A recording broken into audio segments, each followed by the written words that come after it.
There's 1,000 roads up this mountain. You can get lost in a minute if you try. And it's probably enough that I was laughing today, looking this close in your eyes. One of the great upsets in NBA playoff history. I said there was 1,000 roads up this mountain. You can get lost if you try. It's probably enough that I'm laughing today and looking close in your eyes.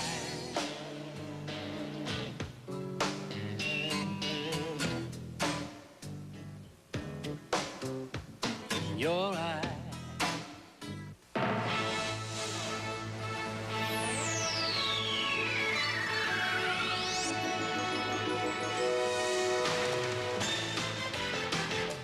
This is the NBA on NBC. The 1994 NBA playoffs. Today, it's the Denver Nuggets versus the Utah Jazz. At the base of the Wasatch Range, Salt Lake City, Utah. Thousands pouring into the Delta Center, attracted by the magic and the mystery of Game 7. Nearly 20,000 fans, once supremely confident their Jazz team would advance, now nervously await the start of a game that could end the Utah season, and they want better.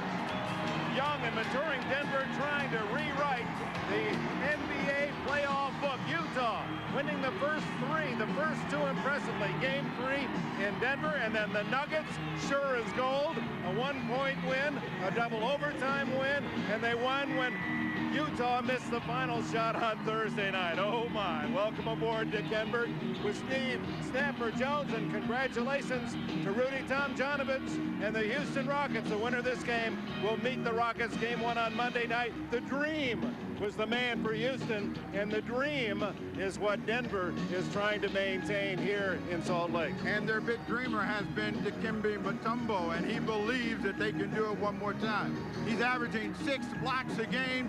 He believes if he has to get 10, they're going to get it done. He is the difference. He's the heart and soul of their defense, and he has the Utah Jazz shooting outside.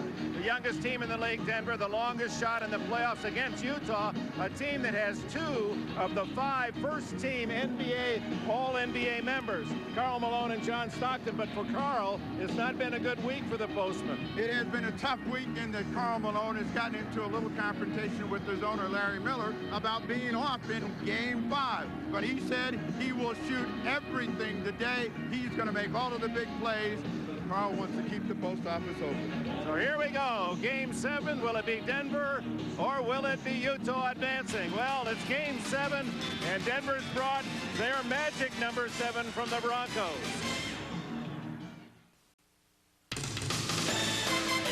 The NBA on NBC is brought to you by New Light Ice from Miller, the first, the only ice-brewed, less-filling beer. By the U.S. Army, learn how to get an edge on life. Be all you can be. And by Jeep and Eagle, official vehicles of the NBA.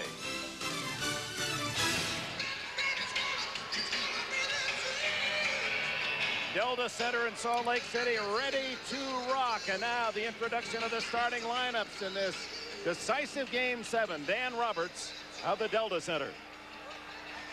Ladies and gentlemen, welcome to the Delta Center for NBA playoff basketball. This is game number 7 of the Western Conference semifinals. Introducing the starting lineup for the Denver Nuggets. Starting at forward and wearing number 20 at 6'8" from Notre Dame, LaFonso Ellis. Starting forward number 34 at 6'7" from Georgetown, Reggie Williams. The starting center, number 55 at 7'2" from Georgetown, Dikembe Mutombo. On the guard line, wearing number 3 at 6'1" from Louisiana State, Mahmoud Abdul-Rauf. And at guard, number 23 at 6'5" from Virginia, Bryant Stiff.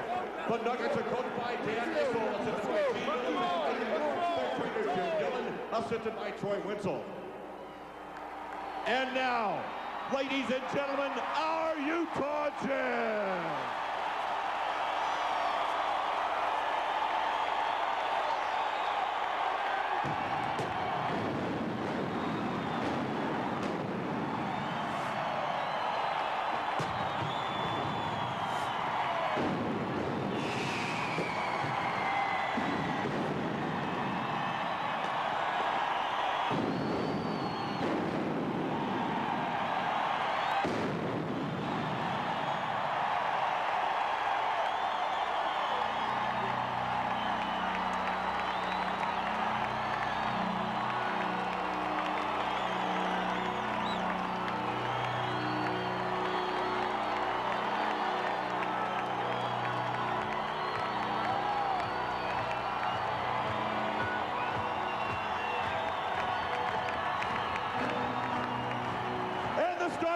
for Utah Jazz. At forward number 32.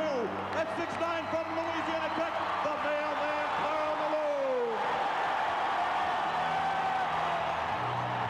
Starting forward number 23 at 6'6" from DePaul, Tyrone Corbin.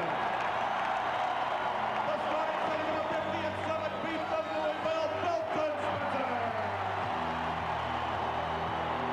On the guard line, number 12 at 6'1" from Gonzaga, John Stockton.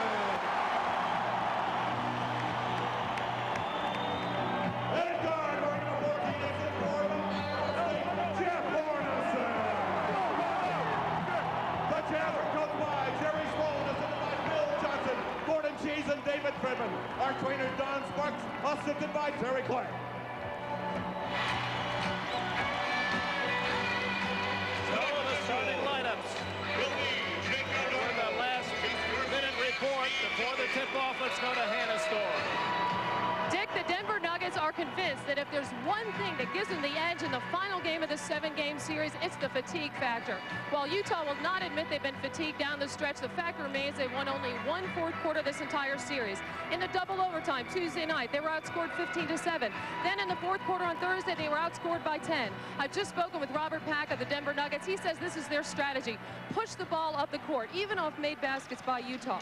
Force the tempo. And Dan Issel says they'll go with that strategy even if they're down.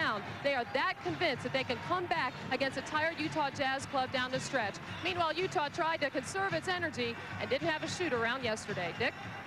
All right, thank you, Hannah. Meanwhile, across the Rocky Mountains in Denver, Colorado, we understand at McNichols Arena. Look at this, the Denver fans as a group coming out to their home arena to cheer the Nuggets as they hope that this unbelievable season, the impossible dream, will continue. Can a team that won as a number 8 seed for the first time ever against number 1, rallying from 0-2 down? Can they now be the first to rally from 0-3 down? Robert Pack, just before the tip-off, leaving the court. We don't know what that's about. He was not in the starting lineup.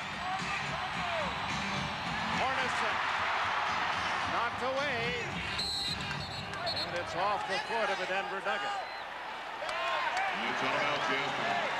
Hornacek shooting crucial in Game 6. He nearly won it single-handedly and took the final shot from outside that would have tied it had it dropped. Most of the times you would say it's critical for the visiting team to get off to a good start, but this afternoon it's critical for Karl Malone and the Jazz to get off to a big start. Their confidence is sagged after dropping the first 3 ball games, and the visitors, the Denver Nuggets, they feel like they can play if they're 10 or 12 down. Well, you can see in the starting lineups, they're like a bunch of kids. They are by far the youngest team, and they're just romp in the park as Abdul Raouf can't hit the 3, and Colton Spencer sends Stockton the other way.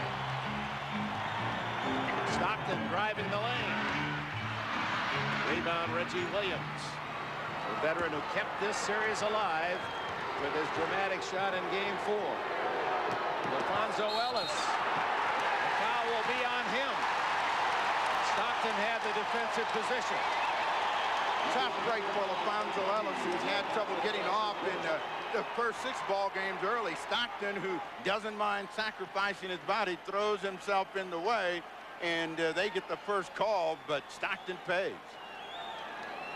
We understand now the reason Robert Pack left the floor is needed to use the euphemism. He's okay. Stockton out to the wide open mailman, Karl Malone. He said he's going to have to rub that right arm at the end of this game. He's going to shoot at any chance he gets. Abdul Raouf at the other end. Rebound Spencer.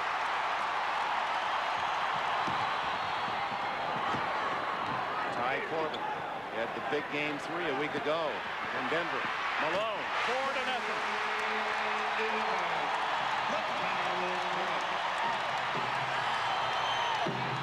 As long as the Nuggets are walking the ball up, the Utah Jazz have control of the ball game. And that's what John Stockton, Jerry Sloan want to see. That gives him a chance to get back in and defend and make Denver a perimeter team. Good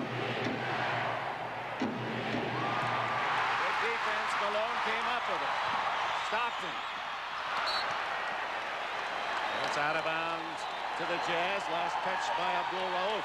We know Karl Malone came with more than one bullet in his gun today, and he said if he had to fire them all, that's what he's going to do. And this is what Mutombo wants to see, Karl Malone fading away. It's much easier to control Malone and the Jazz when he's playing out on the perimeter.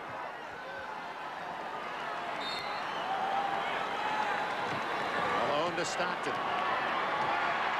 Abdul Rauf on Stockton. Hornacek cuts through a stick on him. Everything they run is for Karl Malone, and he said yesterday he's going to have his hands on the ball quite a bit. He's going to be able to make some decisions, and Mahmoud Abdul Rauf takes one. Spencer got him with an elbow. It's an offensive foul. Charge to Felton Spencer is first. Coming through the lane and then trying to come back in and help out. He takes a little short elbow right in the chin.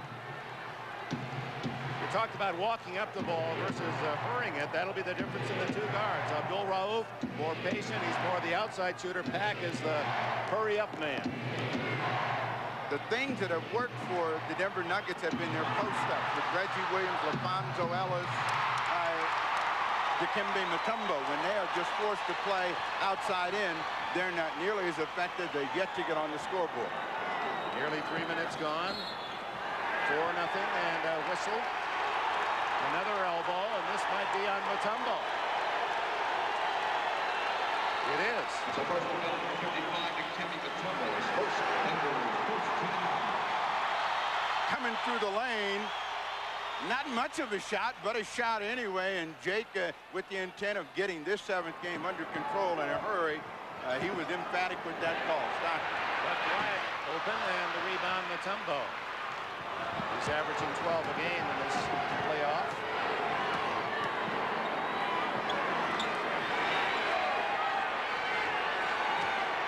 Reggie Williams fouls way off the mark, and Spencer loses it out of bounds. The Nuggets cold. Well, that's a sign of adrenaline right there. That ball was way long. These guys are really pumped up, and they're going to have to get a little energy drain here to try to find a mark. And Dan Issel is calmly working Jess Kersey on his sideline. Underneath to Mutombo, and he misses the little tap in, but was fouled by Felton Spencer. And so that's his second. This is a good cut to the basket, and Felton Spencer is late and just gets him with that forearm, and that gets Felton Spencer a second personal foul, and Mutombo will go to the line, and this forces a big change for Jerry Sloan. No big body inside. Now they come back with post-up 4 to Dikembe Mutombo against Tom Chambers, who has been struggling. All of the bench for Utah in the last 3 games having trouble contributing offensively. Mutombo, not a good free throw shooter, but brilliant when he had to be in game 6, and it was his 2 free throws at the end that secured the victory. First point for the Nuggets comes with 8:46 left in this opening quarter. And we say all of that bad offense about Denver, and yet they're only down 3.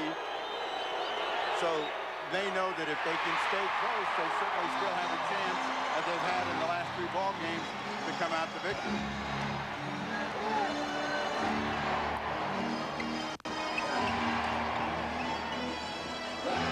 Williams on Hornacek. Good pick and roll to Malone. That leaves Chambers open. And hit. Here comes the break 3-on-3, and Williams slows it up. LaFonso Ellis. Way short, gets it back. Abdul Rauf to Stiff. Mutombo. Abdul Rauf into the heavy traffic, and LaFonso Ellis travels. No basket. 0 for 6 are the Nuggets. 4 minutes into the game. Not a basket. Multiple opportunities, and that certainly will make any coach pain with regret that they didn't cash in on an easy scoring opportunity. Ellis realizing that he traveled. And it was Stockton leaving his man to Harris, the shooter, LaFonso Ellis, that finished the travel. Stockton up there offensively. Here come the Nuggets. Reggie Williams. They had the numbers but didn't take advantage. Stiff with a strong move has the first basket. 7:41 left in the quarter. A 4-3 game. Meanwhile, Utah not exactly blazing. Other than Karl Malone, they haven't been able to get it up and down, so they're going to come back to Karl Malone. 2 for 8 for the Jazz. The 2 makes by the mailman. Hornacek runner not there. Stiff. Stockton almost knocking away. And he forces the turnover. Stockton reaching from behind. And that's 2 plays, the little things you don't see in the box score the next morning that Stockton has delivered. Those are the deflections that Jerry Sloan likes. That's true, but Dan Issel would rather see a mistake in the open court and pushing the ball than not have them looking for that aggressive offensive opportunity. Alone with Mutombo. And a whistle. No shot. It's on Alfonso Ellis, and that's his second. Away from the ball, fighting for position. In Salt Lake in particular, LaFonso Ellis has had a very, very difficult time getting them into the ball game, getting them foul trouble early, and this ball game is no exception, but his replacement has been a huge thorn in the side of his opponents. The Sonics remember him well, and so do these Jazz. Now, the Jazz fans booing Brian Williams because he's been highly critical of Salt Lake City as a cultural and social experience. Chambers, way short. Abdul Rauf.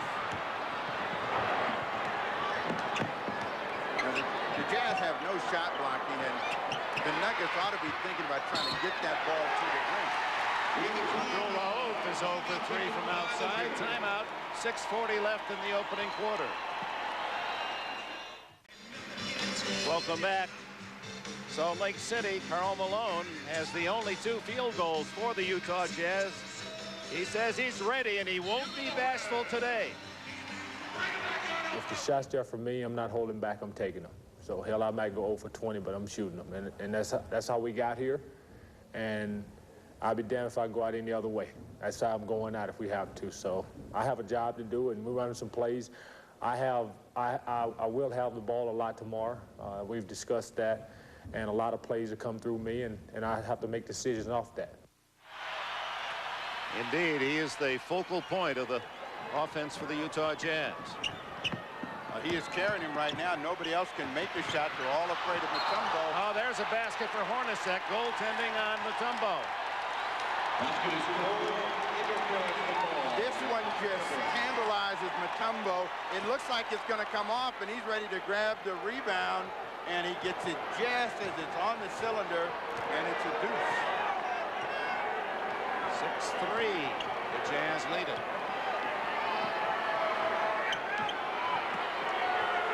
Alone on Brian Williams. Open Abdul Rauf. He's 0 for 4. Alone with a rebound.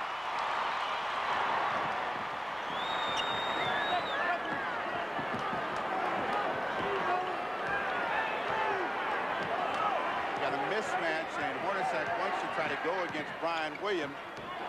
Did a good job of keeping him outside. Stockton with 3 on the clock. Short again. So both guards, Abdul Rauf and Stockton, nothing for 4. Stockton doesn't have the reputation of being a big gun from the outside, but should be able to knock down wide open jumpers. And this is kind of a reflection of what went on in Game 6.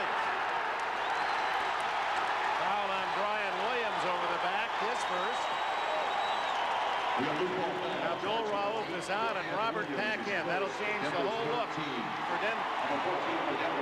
In that situation, it looked like everybody got to the ball at the same time, but Brian Williams coming from the outside has his first foul, 3rd team. Jay Humphries in the ball game along with Robert Pack. Humphries in for Stockton. And it's Hornacek way off the mark. Mutombo has 5 rebounds already. And here's the difference. Pack will get it into that offensive end in a hurry. Russ Pack is very dangerous off the dribble and creating penetration. They want to make Carmelo play some defense. Let's see if Ryan Williams can do so. It's going to be a travel on Williams.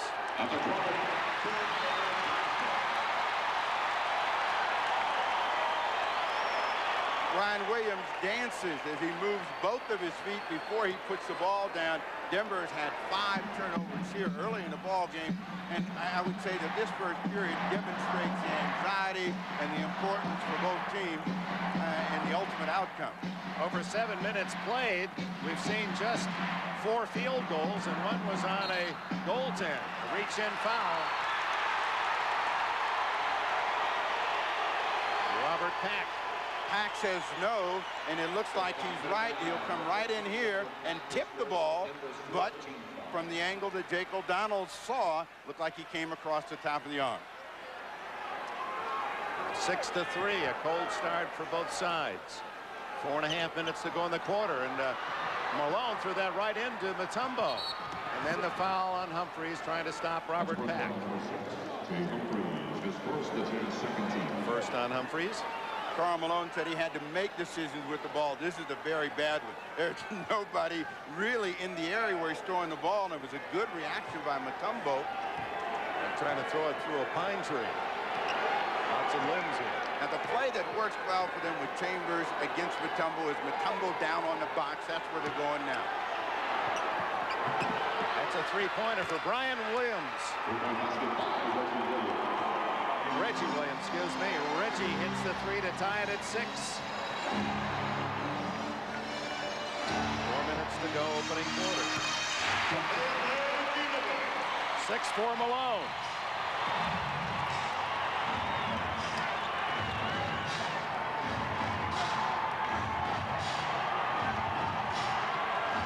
So much at stake for these two teams. The winner to meet the Houston Rockets in the Western Finals. Mutombo. Jump hook not there. Knocked back to Mutombo. Ryan Schiff was over in the corner, and he was calling for the ball. They didn't see him, so they're going to reset. Same play, try to drop the ball back into Mutombo and make the defense of the Jazz react. Chambers, double team, and Reggie for another 3. On Chambers.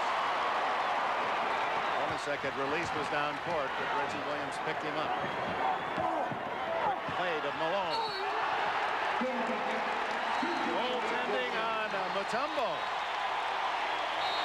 Ooh, that was close. If he goaltended, he got it with the thumbnail as he just going across, and if it's a whisper.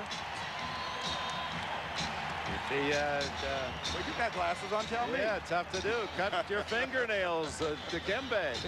3:07 left in the open. Tough call for goaltending. It has to be on its downward flight, and it has to be touched, obviously. And from that angle, is it touched? It doesn't look like it from that angle, but we'll give you one more look, and you'll see a slight deflection. So all 6 eyes of the officials are good today. And, you know, as much as we think that the officials don't see, right on top of that play, and it gives the Jazz a 4-point lead. Each team struggling on the offensive end. The Nuggets trail by 4, 3 minutes to go in the quarter. Karl Malone has been the offense of this opening period. They're trying to go through Mutombo and make the defense of the Jazz react because they have Tom Chambers on him. Back to Mutombo. This is the short jumper. Jay Humphries.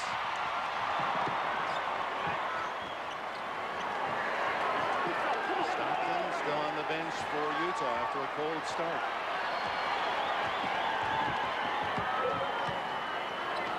To Chambers. Hornacek with a pass. Anybody needed a hoop. Tom Chambers needed one of those cheap ones in the worst way. Came into this ball game shooting 28%. Got the good bounce. They post up Rodney Rogers.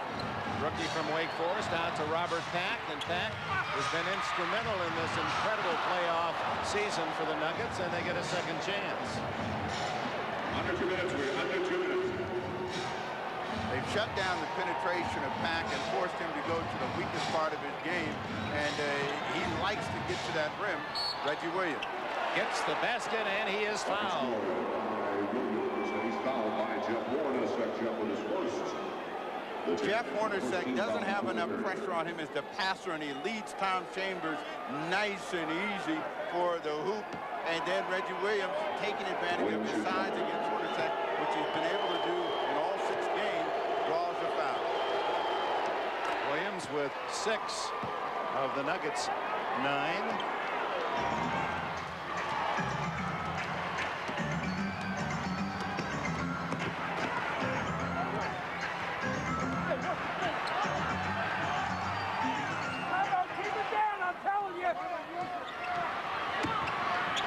Chambers out to Hornacek.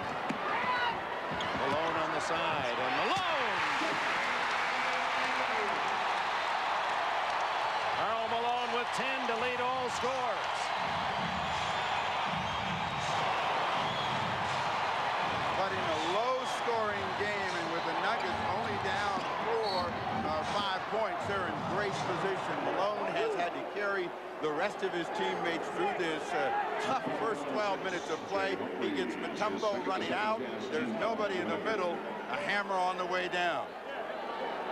Man who has scored 2,000-plus points in 7 consecutive years, and he can hit them outside, he can hit them inside. And he is the offensive spirit of this team, while Stockton is the great distributor. Pat gets 2.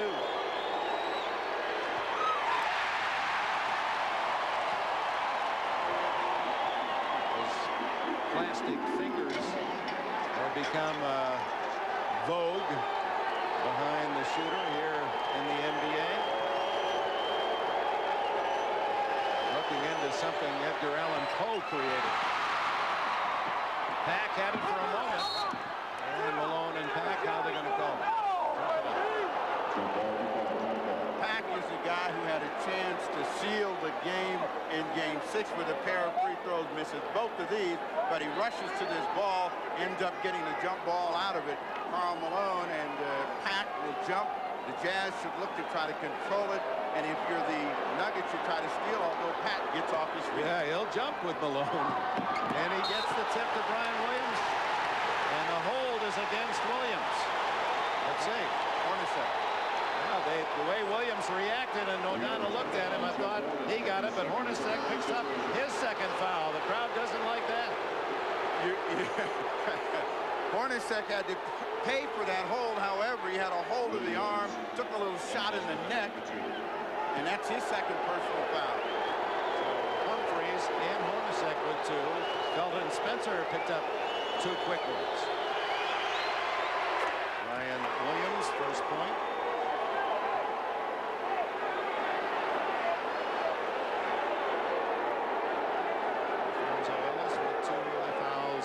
Nuggets has been resting most of the period.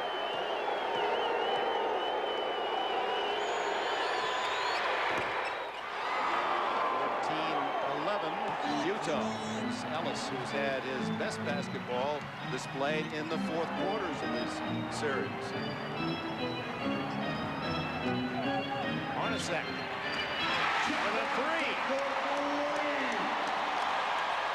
50 seconds left. Opening quarter.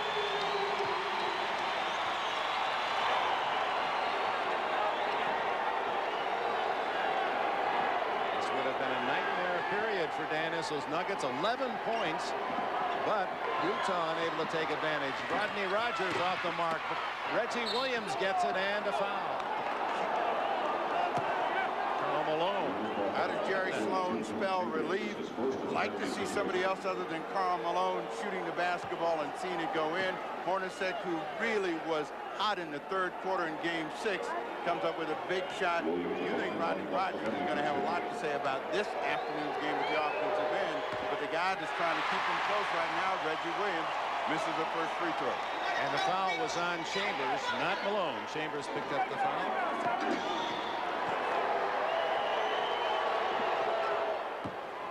1-2 for Reggie Williams, a 5-point game. 5 seconds difference in the clocks.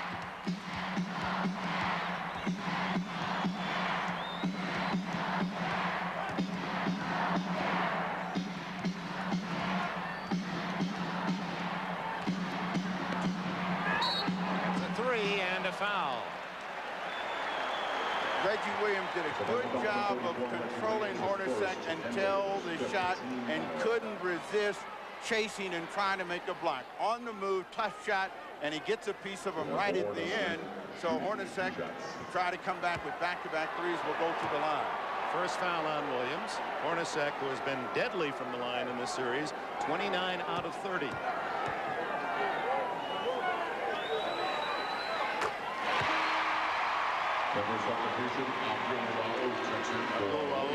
Long-range shooter for Reggie Williams, looking for the last shot. 9.5 seconds to go. John Crotty makes an appearance for the Utah Jazz. Humphrey sits down. They don't want him to pick up another personal. They got 9.5 seconds to go before the first quarter comes to a conclusion. So Sloan thinking of protecting, knowing he's got 36 minutes to play. He may have to use all of his guards this afternoon. Hornacek hits the 2 free throws, a 7-point lead.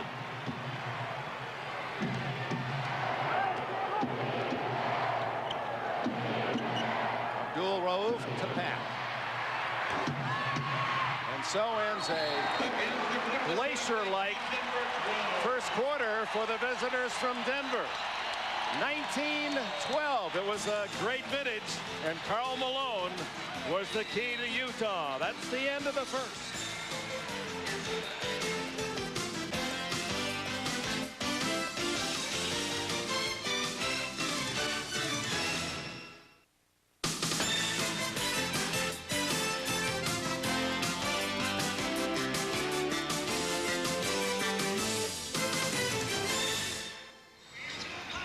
Denver hitting only 3 for 20, 15% in the opening quarter. Let's review the series. Karl Malone, of course, the key, led the Jazz to their win in game 1 by 9 and came right back to match the number on his uniform to give Utah 2 games to nothing lead. And it was 3-0 in overtime in Denver a week ago. Hornacek, the leader, with 27.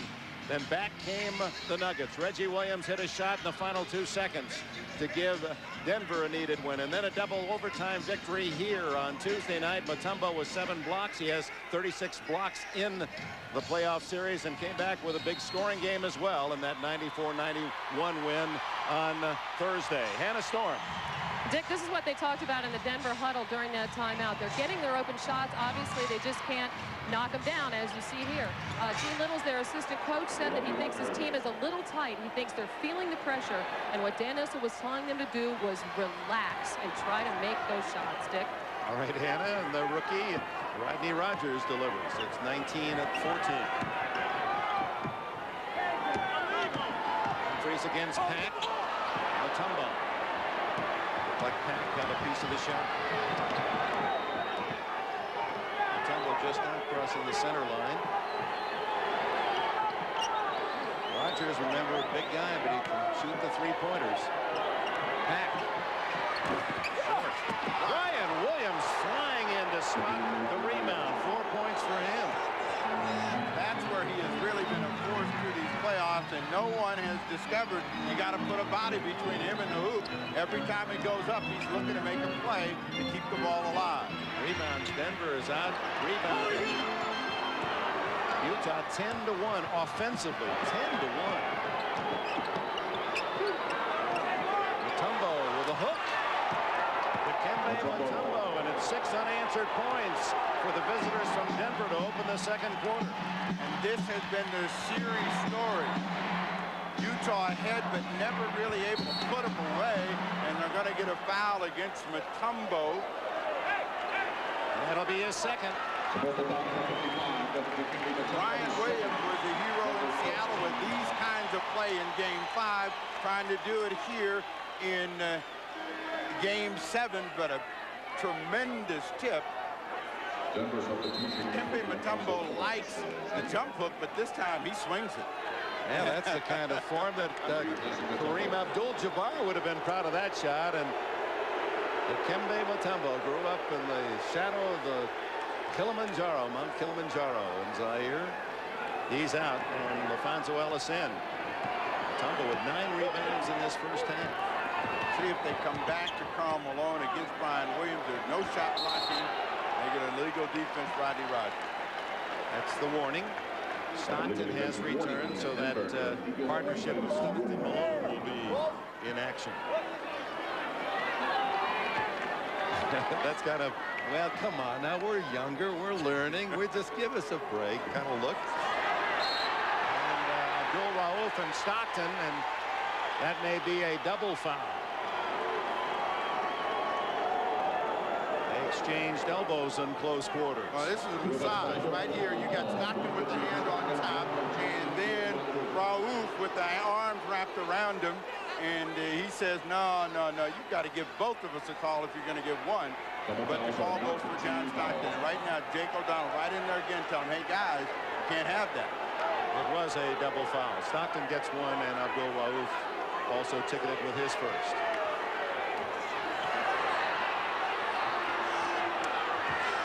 Stockton is only 5'11", 175, but pound for pound as feisty as anyone in the league. And it's his total play, and he and Abdul Rauf still going at it.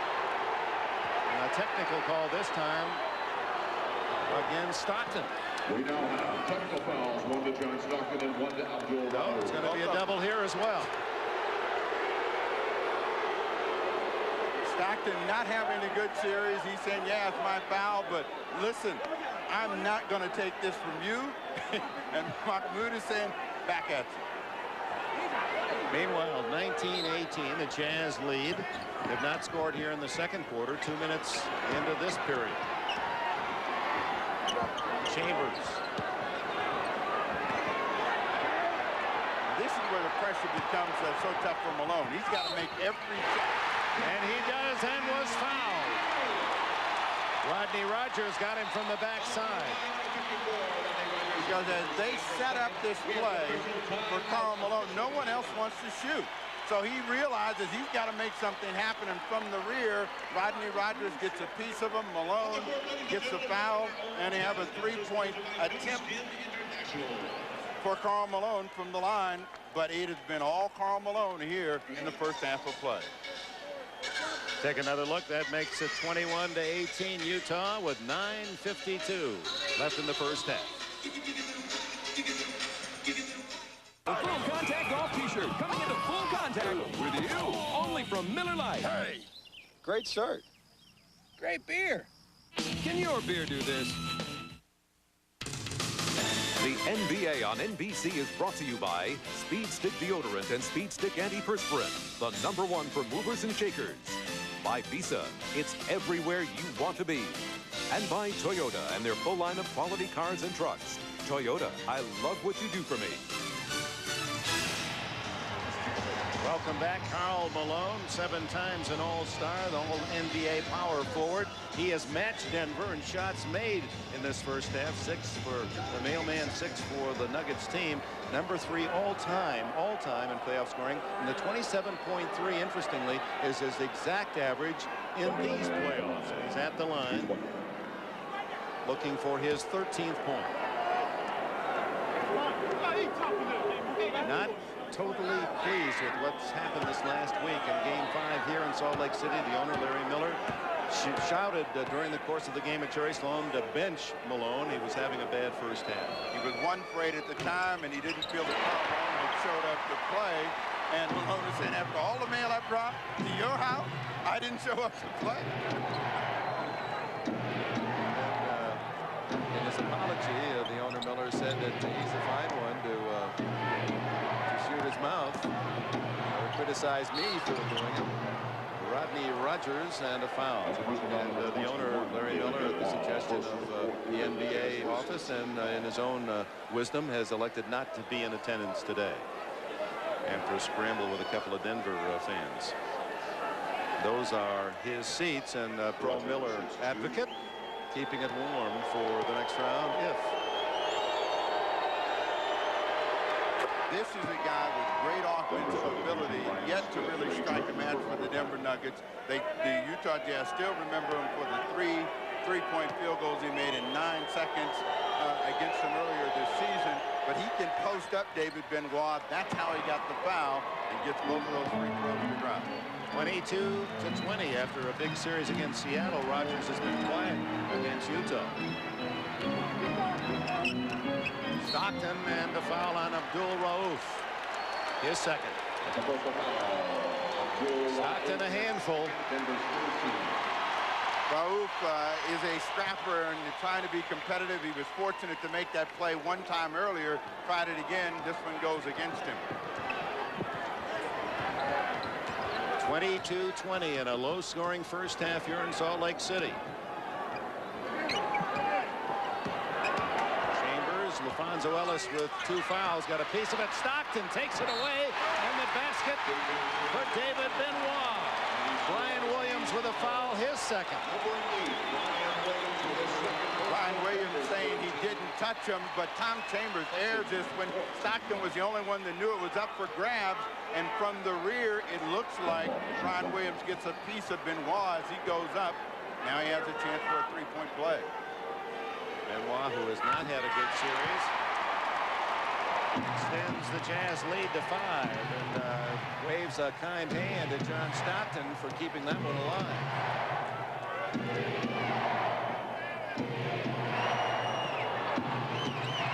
Lonzo Ellis, 10-footer dead center, his first basket. And Malone beats the Nuggets down court to answer. In game 5, the Jazz tried to run early with the Denver Nuggets, and it cost them. Malone will streak out whenever he can, but as a team, they're not a team that wants to push the tempo of the game consistently. Brian Williams over Tom Chambers. Good job by Ellis on the double team to maintain control. 27-24 the Jazz with 8:19 left in the opening half. The good thing, Dick, for the Nuggets is they've been able to stay close here. No Mutombo in the ball game. They get a foul against Brian Williams. However, on this play trying to come through. Karl Malone acted that out very well. There was a bump all right. Malone staggered out of there. 3 on Brian Williams. How many times over the years have you seen Karl Malone on the front end of a John Stockton pass? He knows if he gets out, he's going to be able to get the ball and finish. And if you're a guy that's defending, you got to always be aware that Malone is going to run the floor. And part of the reward, knowing that your effort is going to be just that, rewarded with a Stockton pass. You can run and be open, but if you don't get the ball, you start thinking twice about that energy spending.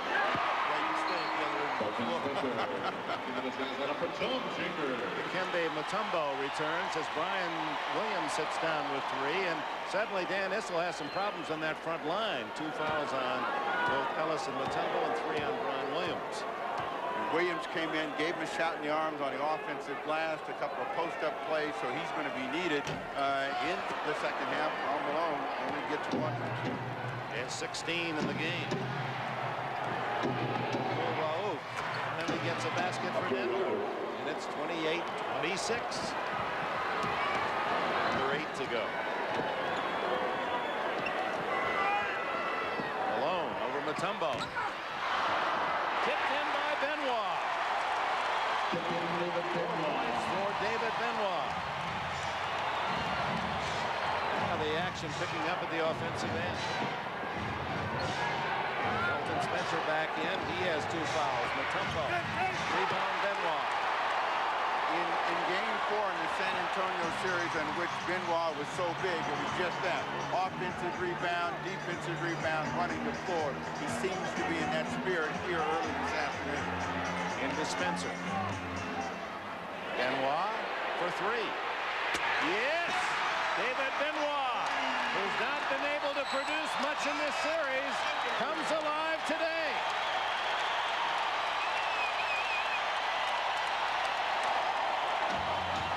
The unknown factor is not Karl Malone. It is David Benoit for the Utah Jazz, and Benoit right there. That one comes out. Benoit, who's had the ability to shoot it deep during his career, but has not cashed at all during this series, comes up big, and his reaction, I'm here today. Welcome back, and a reminder, tomorrow NBC Sports presents more exciting NBA playoff action. Game 7, the defending world champion Chicago Bulls and their nemesis, the New York Knicks, What a struggle, and who will advance to meet the Indiana Pacers? Larry Brown's team with a nice rest after closing out Atlanta on Thursday night. The only team not to go the full 7 in this semifinal round of the playoffs. The offensive horse is sitting down, and we'll find out whether someone else joins Benoit in this period to be a scoring force for Utah. Alfonso Ellis, dead center. It's 33-28 points for Ellis. But it's David Benoit, who has made only 3 of 23 shots in the last 3 games, and he's 3 for 3. And Chambers blocked by Mutombo. A breakout 3-on-1 to Stiff. And he's fouled by Benoit. Now that, as you've pointed out throughout the series, Steve Jones, is the key to Denver's success and why they're here in Game 7. Blocking one end, run it quick to the other. Tom Chambers challenging Mutombo, who has said, I don't know why they keep doing this, but they do. But that's what you got to do. You got to bring it. Don't you come in my house. Unable to make the three-point play, however, and it's 33-30. Malone being rested by Jerry Sloan. But if you're Utah, you got to feel desperate because you can't break away from this team. Every time they get a bust out, the Denver Nuggets have been able to answer, and their confidence continues to grow as they stay close. The Jazz letting them hang around. Hornacek now with 9. Rodgers against Benoit. Benoit with 2 fouls.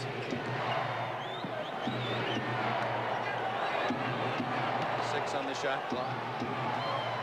Abdul Rauf. He hits here at Delta Center, and meanwhile at McNichols in Denver, they love that shot. It's 35-32. Martin Root is due for a big game himself, and maybe he's calmed down offensively. Will find his scoring touch. Stockton wants it. He's got the 10-footer. A little short. Mutombo. He has 11 rebounds in the half. 3-on-1 break. Abdul Rauf to Stiff. And a whistle. 35-34 if it counts. And Jake O'Donnell talking with Dan Issel. Well, Issel's all over Jake O'Donnell because he wants a call against John Stockton. There's a call against Stockton, his second foul. On the bust out and a quick exchange between the 2 guards right at the end of the play, and you can't see it down at the bottom, comes John Stockton crashing into Alfonso Ellis, and you see right there he gets knocked, and then boom. If I get the bumper car routine, somebody else is going to get a reaction, and that's what Stockton is saying. Somebody knocked me into that guy. He had an argument, but you don't often see that. But you couldn't miss the fact that he made that huge collision and draws the foul. Rodney Rogers out, Reggie Williams in, and here comes the mailman, Karl Malone, for Tom Chambers. And the reason the mailman got that short breather, the scoreboard, Ellis with this free throw has a chance to tie the ball game up. 5:23 to go. It would be the first time that Denver's been even since the opening bell, and another miss from the free throw line. It's starting to cost Denver. They're 7 for 13. Malone aggressively. He blew right by Mutombo. 18 points for Malone. He's true to his word. Big half. Abdul Rauf way off the mark. Stiff takes it into the heavy traffic and is blocked. But the offensive rebound there in a big favor of the Denver Nuggets right now. Malone again. Oh my, Karl Malone with 20. He's 9 for 11 shooting. But they have needed that 9 for 11. They only have a 5-point advantage. They haven't really been able to get control of the game. Denver hanging around at 5 down. 6 on the shot clock. Reggie Williams and Hornacek reaches in. And Brett Williams and Hornacek have words. Jabby jumps in there and Jake O'Donnell said, yeah, okay, I'll let you have the call. But the call was made on the other side of the floor. Technical on Reggie Williams, the foul on Hornacek. So they are not going to allow any jabbering or taunting or even anything close. Karl Malone back on top. As soon as they brought him in. He delivered immediate dividends. The reaction is, yes, I'm dancing today. Hornacek ends up talking his way into the free throw. This is the technical and gives him 10 points in the game. And now it will be Reggie Williams shooting at the other end. Hornacek goes out with 3 fouls. And Reggie Williams now saying some argument with official Shabby.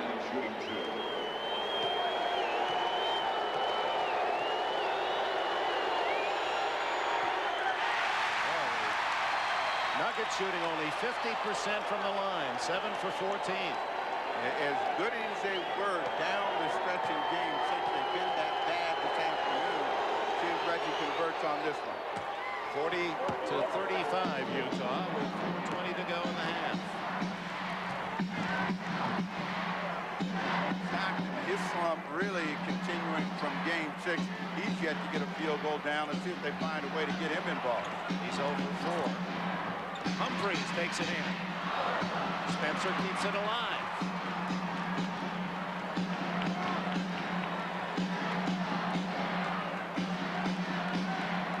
Wanting to pick and roll with Karl Malone.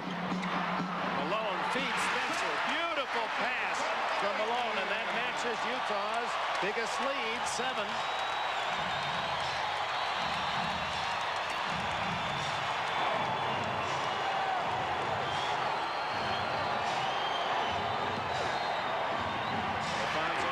Short, out of bounds to whom? Denver.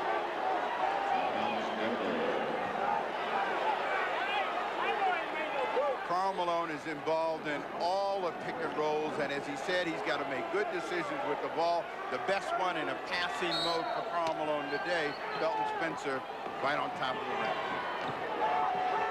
Into Mutombo.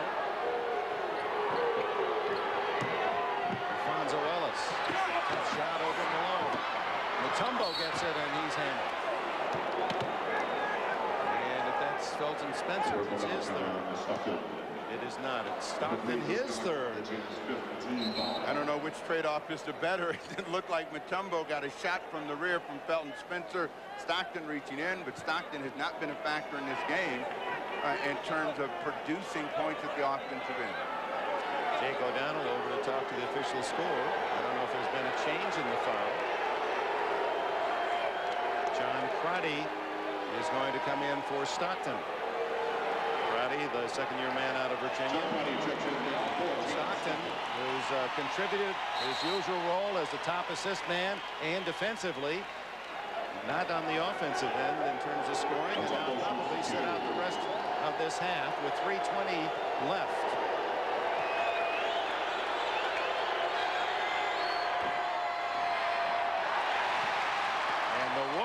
From the line for Denver continue. 8 for 16. Nuggets implies down there in the mine getting some gold, but it's just been fool's gold opportunity thus far. Remains a 7-point lead for the Jazz. Now Crotty running the show.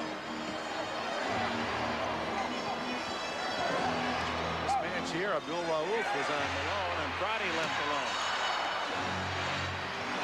Mutombo saves his 13th rebound of the half. Denver has done an excellent job of controlling their defensive glass. When there has been a miss, Utah's only gotten one scoring chance. Abdul Rauf over Crotty, 42-37. 6 points for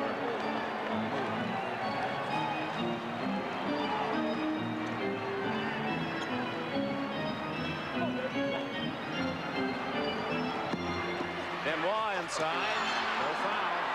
Left that one short. He went up and got a bump, but didn't go up strong.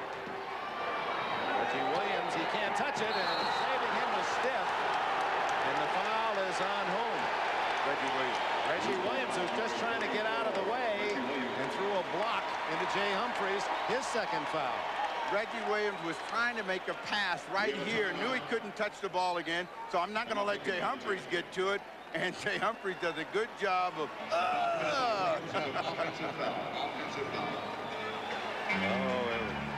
It pays to be theatrical. A 5-point lead, Utah.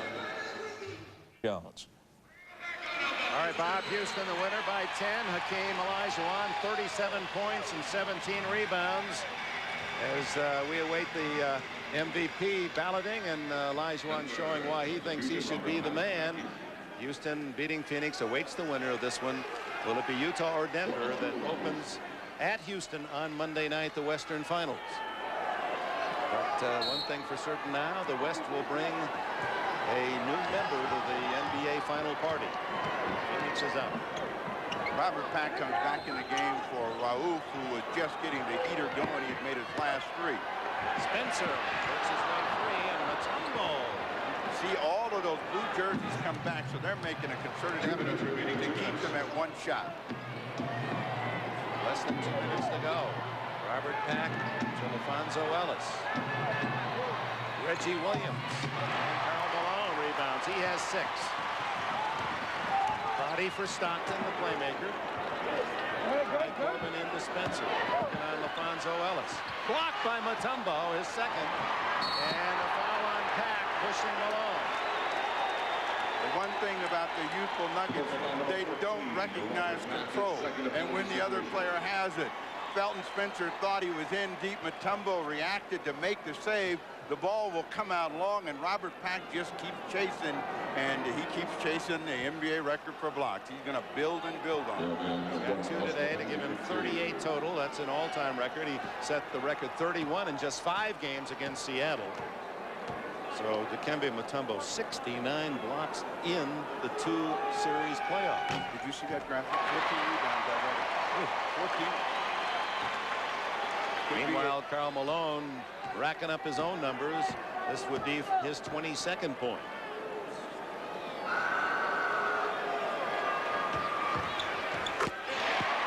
back to a 7-point advantage, the Utah Jazz. That's been their biggest lead. Denver has never led. They had a chance to tie it at 35-34, missed the free throw. Pack against Crotty, and that'll be against Pack, his 3rd. So, foul trouble starting to be a factor with the Denver Nuggets. Pack led with the forearm and just trying to push Crotty out of the way. So he picks up the personal foul. Mahmoud Abdul-Rauf will come back in the ball game. Pack not happy the way the whistles have been blown against him. Brian Williams and Robert Pack each with 3 for Denver, and John Stockton being rested with 3, Utah. But if you're Karl Malone and the Jazz, you cannot feel good about your 7-point advantage because you really haven't dominated the game, and it's been a huge first half by Malone just to keep that lead. Whistle away from the ball, and illegal defense to call, and that's a technical foul. And Jerry Sloan was up shouting in Jake O'Donnell's ear to help him out. Denver, illegal defense the second time, a technical free throw. Mutombo out of position.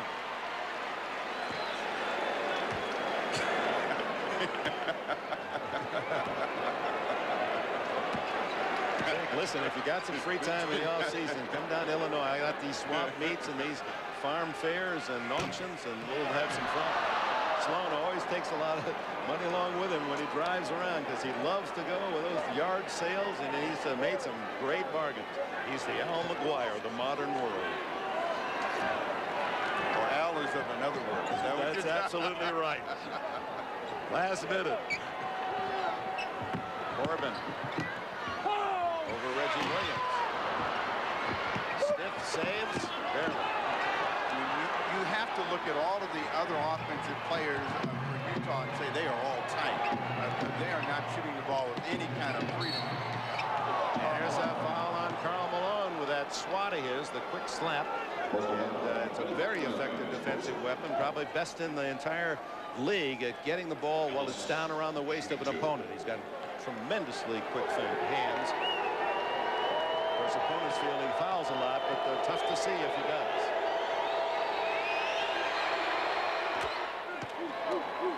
Ellis makes it 9 for 18 as a team. Denver at the line.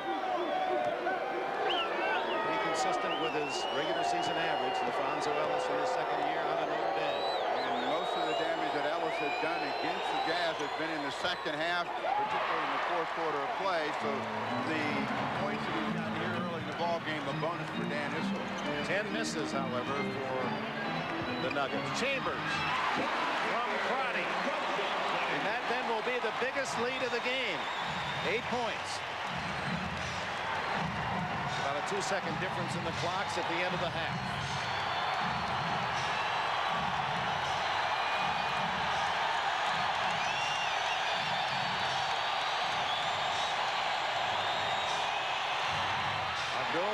Can't hit. Crotty saves it for Corbin, and that's the end of the first half. And Utah saves best for last, led by the mailman, Karl Malone. They leave with an 8-point lead at the break, 46-38.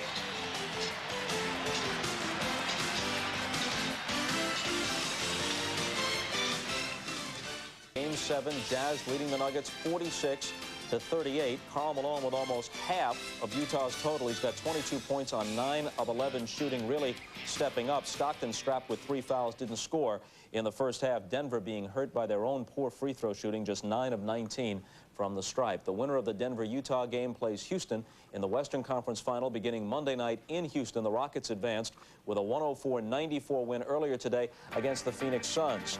The Suns trailed by as many as 16 in the first half, but they came back, and this Charles Barkley basket cut Houston's lead to 1 at 77-76. Playing hurt as you see him hobbling. Barkley scored 24. Rookie Sam Cassell off the bench with 22, including this 3-pointer for Houston. He was a huge factor in their win. And Akeem Olajuwon, after a slow start, proved unstoppable in the second half. 37 points, 17 rebounds. Fouled hard in the closing seconds here by Charles Barkley. At this point, the outcome was already decided. Vernon Maxwell took exception to Barkley's foul on Olajuwon. Pushes and shoves. They were both ejected. Barkley departs. Olajuwon and the Rockets go on against either the Jazz or the Nuggets. And after the game, Barkley talked about his future. Number one, congratulations to the Houston Rockets. I felt like coming into this series, this would be the toughest team we would have to play if we were going to win a championship. And I think the difference today was the home court. It really didn't mean anything in this entire series until the last 3 games. And you got to take your hats off to them. They played a terrific series. And I believe that I think the best team won this series. I am disappointed, but I'm somewhat glad it's over because there's no fun playing in pain. And this is my game plan. I'm going to meet with Dr. Emerson. I'm going to meet with 2 more back specialists, I hope preferably 2 best specialists in the world. And if they can make me better, that's great. If they can't, it's been a great ride, and it's that simple. Leaving the door open, at least. A reminder about tomorrow's Game 7 between the Knicks and the Bulls. We'll have it for you with showtime at 3 Eastern Time. Tip-off at 3:30 from the Garden. The conference finals start Monday, and you can see them every night through Friday night with our colleagues on TNT. Then we'll pick up coverage next Saturday through the rest of the conference finals and the finals here on NBC. Up next, after a break, the insiders join the proceedings as we talk about the Eastern Conference picture. That's after this message from Prudential and a word from the NBA.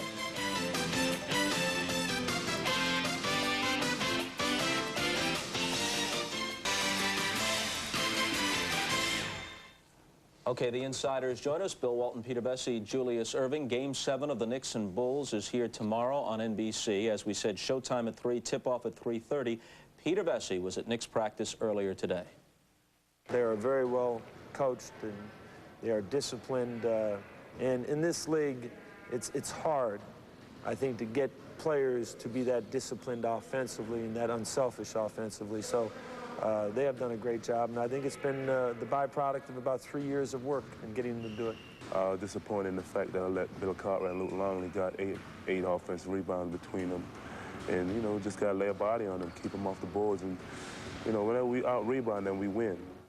Peter Bessie, as you can see, sporting the sneakers, running around so much at the game last night in Chicago, gets the early morning flight, gets to practice, gets back over to the studio. So you go first. Had no feet problems till I started hanging out with him. Tore my ligaments each year. Bone spurs, stress fractures. I think the key at practice today was the Riley and the Knicks are very upset with the way that Scottie Pippen has been gloating and showboating at them for the series.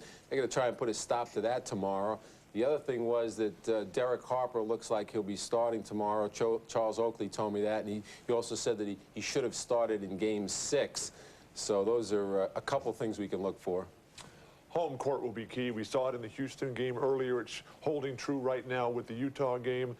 The key for Chicago, as far as I'm concerned, is their style of play. If they get plays that incorporate 2, 3, and 4 guys at one time with the quick ball movement early in the shot clock, to get the style of play happening that negates the Knicks' pressure defense, they've got an outstanding chance to win. Plus, as Ewing said, the center play for Chicago, Cartwright's so huge last night. He basically hasn't played all season. What he's doing is remarkable.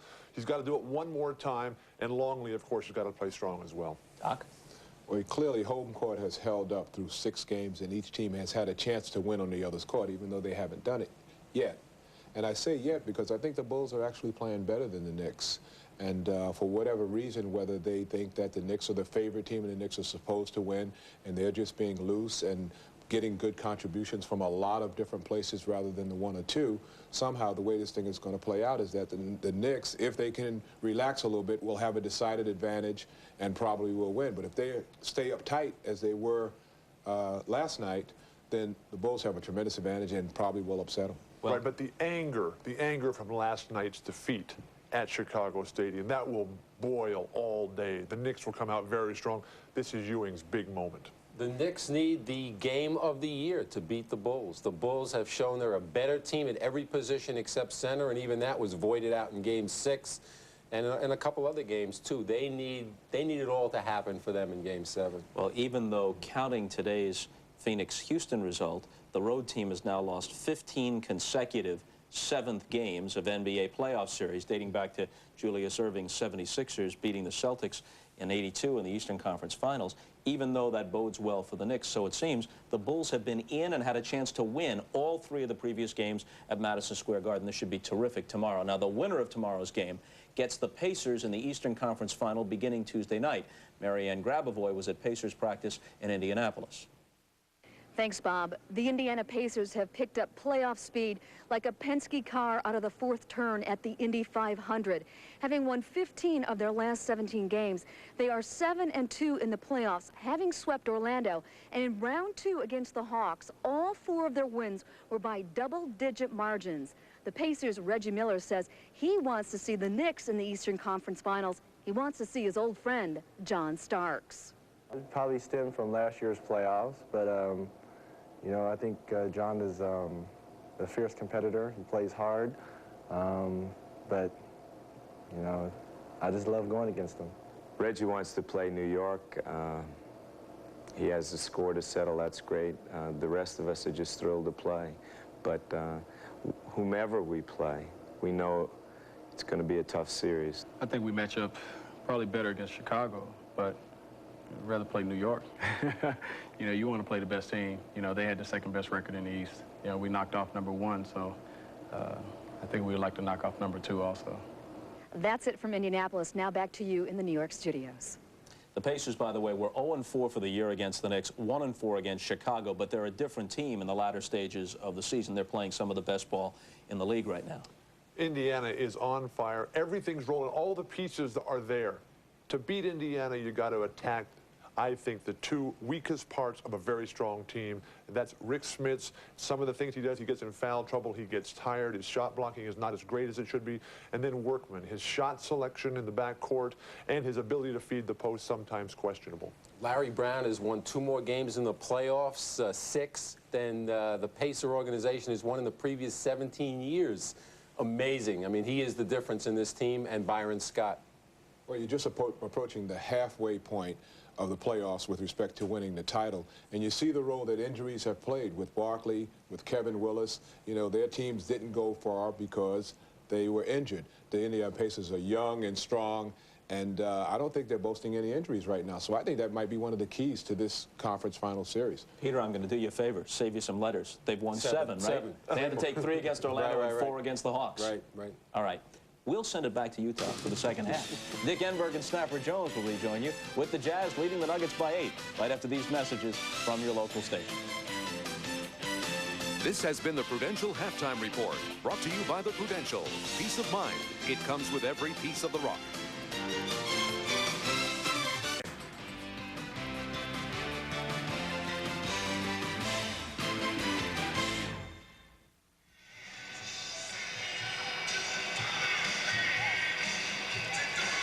Utah leading 46-38. Let's go to Hannah Storm. Coach, very similar to Game 5 against Seattle. Your team having some trouble shooting early. Were they tight, or was it just something that Utah's doing on offense? No, I think it was more a case of us being tight because a lot of them were wide open shots. But we shot better in the second quarter. So if we can hang in there till the end, we'll be okay. Any way to get your team some more easy opportunities? You're fond of saying, hey, I can't help it if they're not shooting their jumpers. But well, what we're going to do is try to continue to push the basketball. I thought that when we did get out and run, we did get some easy opportunities, easy baskets. We have to do more of that in the second half. Do you think your team has relaxed at this point? What's their mental and emotional state right now? No, I don't think they relaxed. We keep coming back. We're going to be all right. But I think at the beginning of this game, they were a little too tight. You're within 8 points. Are you pleased? Yeah, if we can find a way to make Carl miss a few shots, we'll be okay. Got any magic left, Coach? I hope so, Hannah. I hope so. All right, good luck in the second half. Dick? All right, Hannah, and magic is what the Nuggets need. No team ever in playoff history has gone from 0-3 to win a playoff series, a 7-game series. And it's only happened once to even get to the 7th before Denver, and that was 43 years ago. So all the odds seem to be in favor of the Utah Jazz, and they have the 8-point lead as well. You know what they also say in sport, the longer the streak, the greater the chances are that it's going to get busted. These guys don't know anything about 43 years ago. So all they know is about today, and they think they got a chance, and they're close because they have shot the ball very, very poorly, and yet they're within 8. And if you don't have Karl Malone doing that kind of business, the Denver Nuggets, they could be on top at half.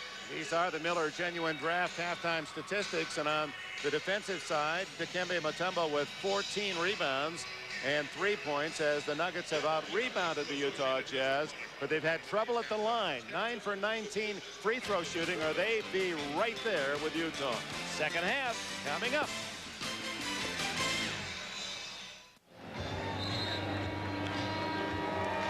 There we go, everybody. Bring them on out. Help this gym. Welcome back. We're ready for the second half, and a reminder again, the home court advantage in Game 7 with Houston beating Phoenix today. 15 straight times the home team has won Game 7, leading scores. No one in double figures for the Nuggets.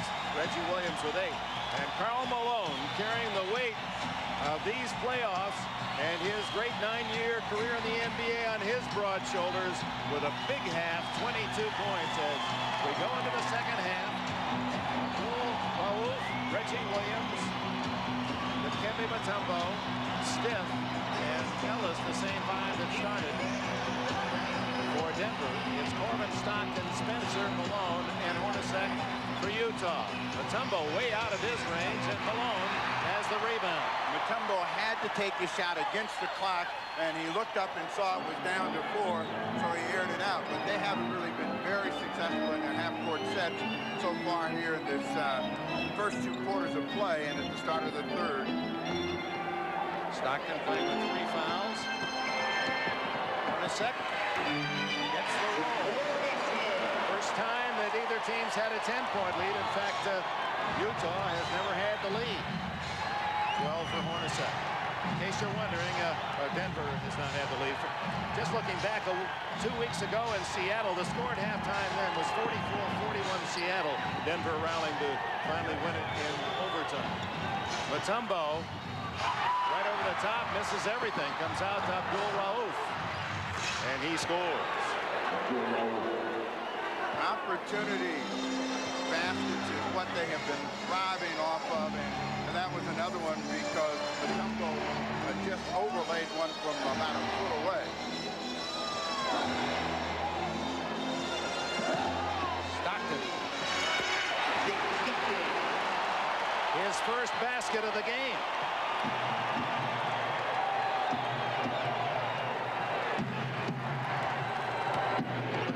Stockton knocks it out of bounds. That'll go to Denver. Stockton has been struggling since Game 6 late, where he was not shooting the basketball, has not shot it well here this afternoon, but gets set when they go in, and comes out very aggressive after seeing the ball go in the basket. 14 on the shot clock as they get set up. Knocked away by Stockton, recovered by Stiff with 7. Reggie Williams for 3. And another chance for the Nuggets. Stiff. Won't fall. Spencer. And here come the Jazz with a 10-point lead.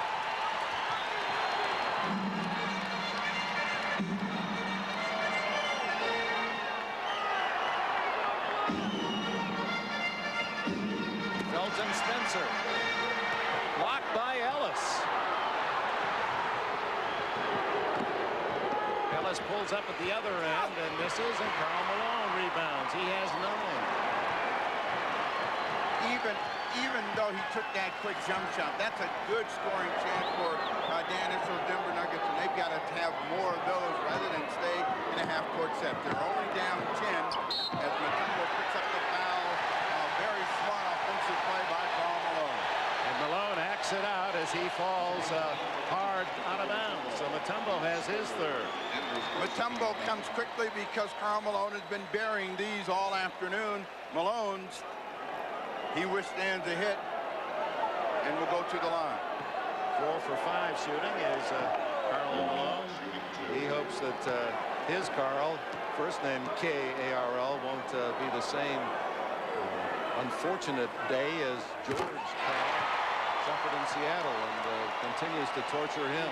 When we remember in the Seattle Game 5, the Sonics were able to bust out to an 11-point lead. It looked like they were going to put that game away at the top of the third, and the Nuggets, they were resilient. They came back and eventually won. We got a 12-point lead now, and the Nuggets feel if they're within 10 or 12, they are still going to prevail and win the game. They feel that the fourth quarter will be theirs. Younger legs. The demands and tripping foul on Stockton will be his 4th.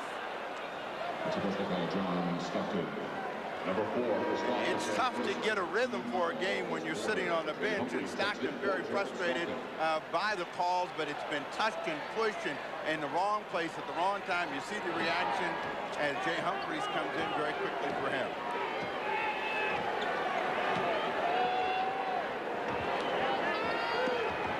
Ellis. Smith able to squeak in for the rebound and then loses it out of bounds. So just as the Nuggets started the game having trouble scoring, so they do the second half. But they continue to do this. Try to keep the ball alive. Give themselves second, third opportunities. He dribbles that one off his foot. Jay Humphries in the game, and Mahmoud Abdul-Rauf has got to think about attacking him. He's got a bad leg and really hasn't performed well in the series. Hornacek. Reggie Williams with a rebound and a foul. And not getting up is LaFonso Ellis.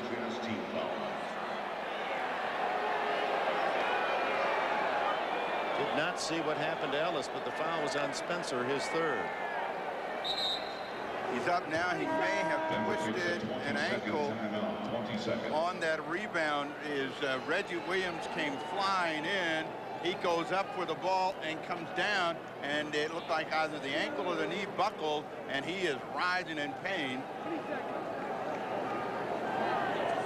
He comes down on the foot of Felton Spencer. The left ankle turns as he landed on Spencer's foot. He's able to walk gingerly off the court. That's a very good sign. I mean, he's walking fairly strongly on that ankle. What they'll probably do is try to get some more tape on it and get him back in the ball game. Ice that down. Brian Williams replaces Ellis.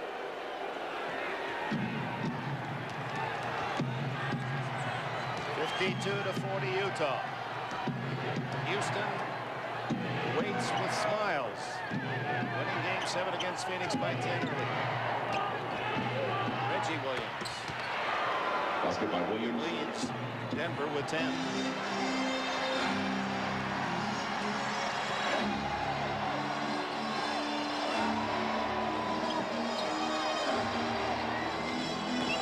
Hornacek over Brian Williams. Short. Jay Humphries gets it back to Hornacek. Malone wanted it. He's got it. What a game for Malone. The All-Pro has 26.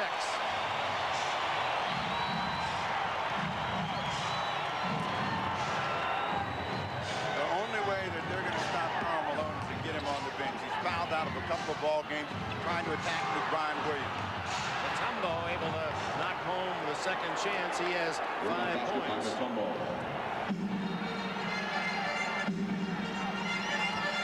It is a left ankle sprain or strain, I think we hear now.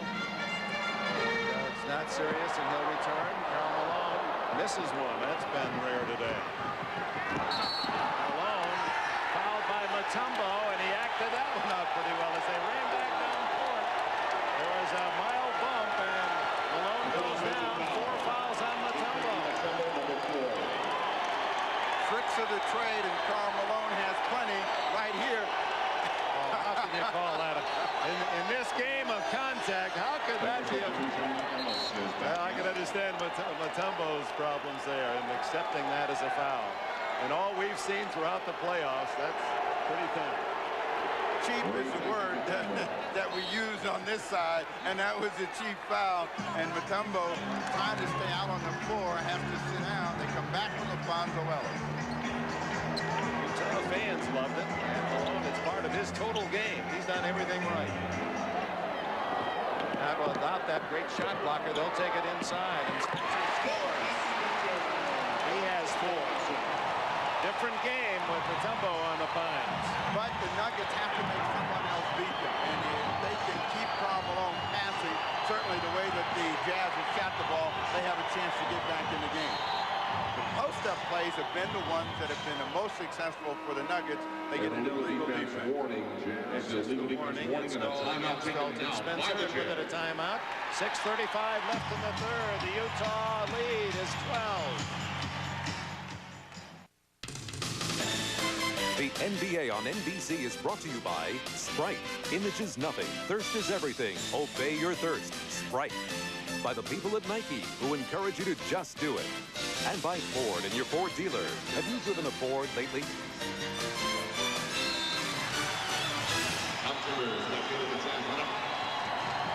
Dikembe Mutombo, 5 points and 15 rebounds, a couple of block shots, but also 4 fouls. And here is the 4th.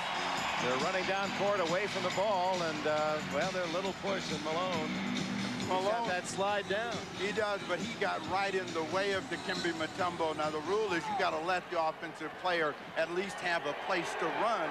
If the call should have gone anywhere, it should have gone against Karl Malone and the Utah Jazz. 12-point game.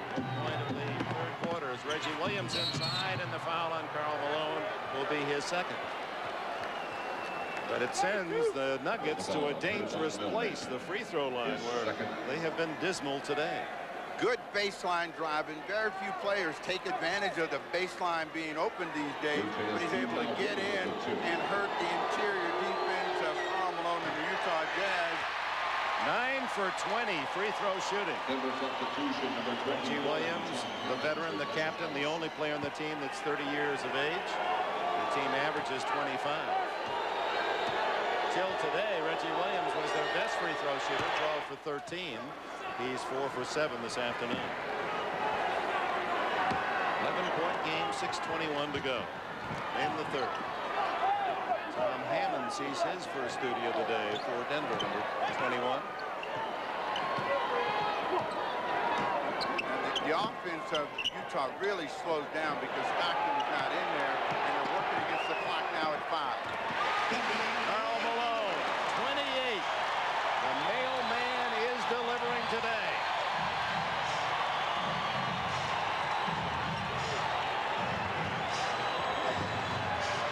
The Denver defense now has to force somebody else to score the ball while they find an offensive hero themselves. Reggie Williams trying to go one-on-one. Williams. Malone clears it. He's now 11 rebounds, 28 points. Who else? What a pass to Corbin. Oh,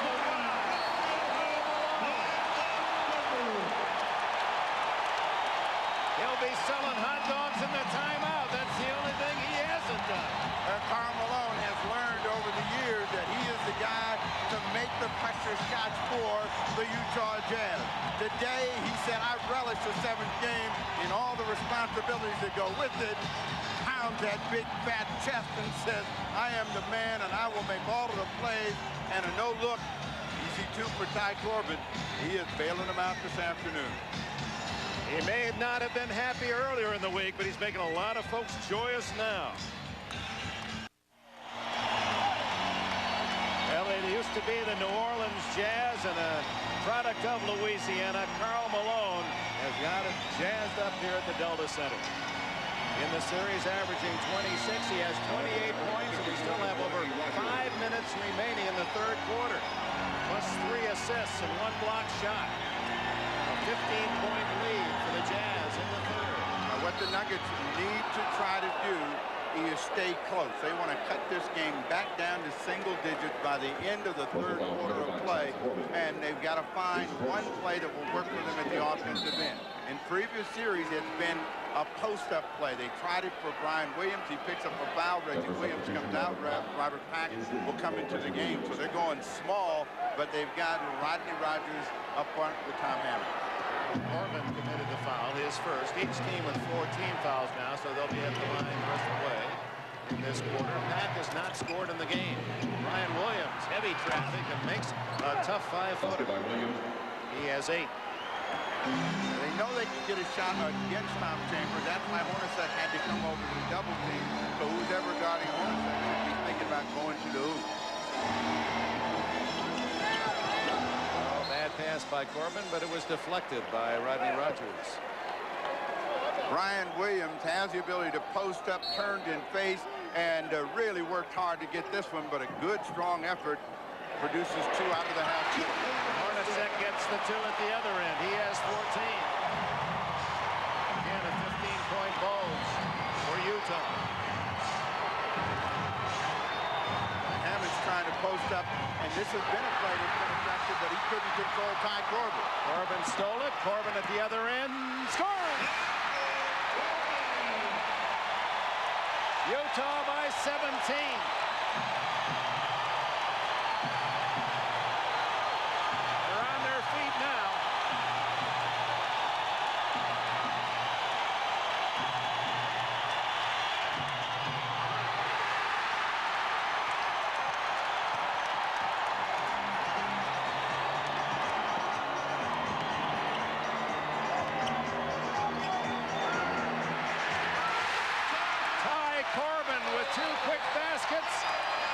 And they smell the finals in the West, the Utah Jazz.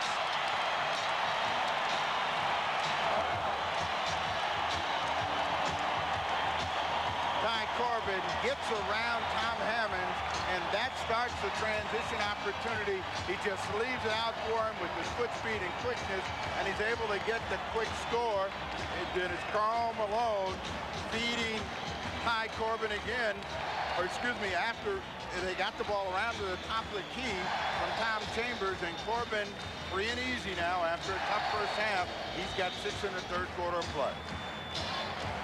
They're pointing toward Houston.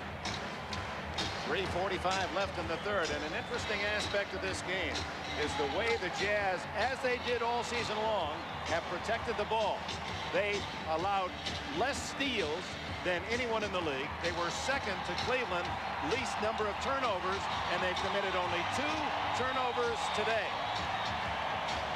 They have done the one thing that you want to do as we take a look at their playoff average versus what they've done today is keep the cheap points from happening against them. And during the regular season, they were terrific in taking care of the basketball. So Sloan has got his team in a position right now to close out Cinderella. And we got 15 minutes before this dance is over. Before midnight. Dennis now has got to come back with some quick hitting offense. And if you can do that, and again, the idea is not to get 20 points back in one play, but to try to eat into the lead and get some offensive momentum. They have been struggling, and if they can come up with 8 to 10 points here, they will be back in the game in the fourth quarter. Mutombo back in, but 69% will keep you in a hole, particularly when you're shooting 31. While Mutombo was down, Utah ran off a 12-3 scoring splurge. Robert Pack inside. Can't score. Brian Williams has it knocked away. There's Malone with that quick slap, denying. And Pack holding a right eye that must have been poked in that exchange. Pack coming down the lane hard. I think his imagination got away from him here because you're not dunking from out there, little man. And he just left it short and his own man hit him. Abdul Rauf, a tough pick set up that dumped Jay Humphries. 66-49, 3:20 to go in the third. Denver has been resilient defensively, and they're going to have to do it now. They're going to have to shut down Karl Malone and the Jazz for the next 3-12. There's Malone, another assist, and a foul. Jay Humphries gets the basket. Abdul Rauf, the foul, number 3. What makes this play give and go? If you cut to the basket, the defense has to respect that. And that's what Karl Malone is doing. He's making them respect cutters. You come down the lane, the middle is open because Mutombo is out guarding him. You got 2. And that's what Mahmoud Raoul is saying. Raoul is saying, hey, somebody's got to be back there. Humphries' first points of the game. 3-point play to give Utah a 20-point edge. 3 minutes to go in the third. Chambers all over. Mutombo picks up the foul. His second. Dikembe Mutombo, and it's not as simple as that, his name. He has actually 8 names. Dikembe, a nickname given to him. He was born a very weak child. He was in the hospital the first 6 months of his life. Too soft a body, too soft, his family said. So Dikembe translates banana, soft as a banana. Mutombo, the name of his village. Tom Chambers does not think so. And he's pushing and shoving, and Jake O'Donnell wanted to make sure there were no extra exchanges. Stayed in front of Mutombo, let him cool off, and let's see how he does with these opportunities at the line. He's now 2 for 5 free throw shooting. His series points up. His blocks way up, averaging 6 blocks a game in this series. And hits both free throws. John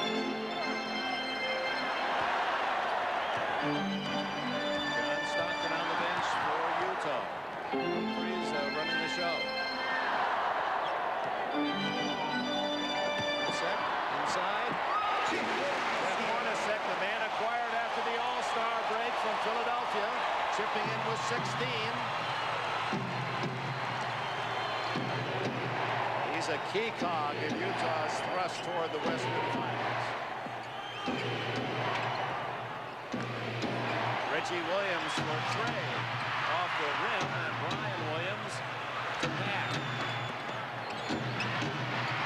Brian Williams, 71-53 Utah, 10 for Brian. See if they can get some stops, because right now it's been very easy for the Utah Jazz to score. That's why they busted the game open. They've got to make the rest of the Jazz tentative at the offensive end. They have not been able to close down Karl Malone. 5 on the clock. Hornacek takes it in deep again. Brian Williams to Pack. The Energizer, Robert Pack, takes it all the way in. Oh, he has that good look-off move on the dribble. And then he sees a little daylight, and like a good halfback slashing off guard and tackle, makes the play. But with that dance to daylight, he gets his first 2 of the afternoon. Minute and a half left in the third. Into Malone. Way off on that one. How quickly Pack has it in the offensive end. And scores again. 2 in a row. And the lead cut to 14. 6 unanswered by Denver. See how quickly you can get back in the game. They're now back in touch. And if they can get one more stop and a score, they're within 12 and possibly 10 before the quarter concludes. Side to Chambers. Ty Corbin. Corbin, who had that great start a week ago in Game 3, that was key in Utah winning in overtime. He had 19 in that ball game, was free and easy until he started posting him up. Rodney Rogers has to do that and make him a defensive liability. Reggie Williams a 2, and Williams leads Denver with 13.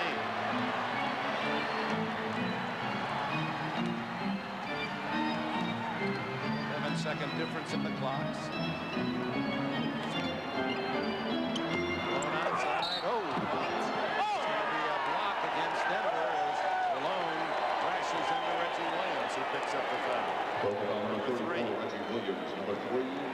The toughest part about trying to make a comeback is that everything has to go right for you. Otherwise, you see your opponent going to the line. Karl Malone gets a good, quick first step by Mutombo. They try to collapse, but nobody's really set in their position, so the call goes against Reggie Williams and the Nuggets. Third personal, third team, but Malone has been the man this afternoon, and Issel understands that. And if they're going to get any kind of a run, they've got to get the ball out of his hands and make some other people shoot. Malone 6 for 8 now from the line. He sights in, looking for his 29th. His partner in offensive excellence, watching as a spectator much of this third quarter. 15-point lead, Utah. Shot clock is off.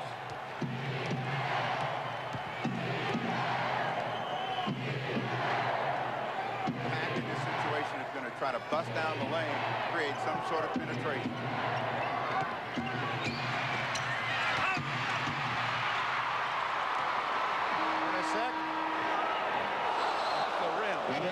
Doesn't matter where he is on the court. He's always close, and Utah with a tremendous burst in the third with a man at the whip. Karl Malone, a 15-point lead at the end of 3. Now a word from your local station.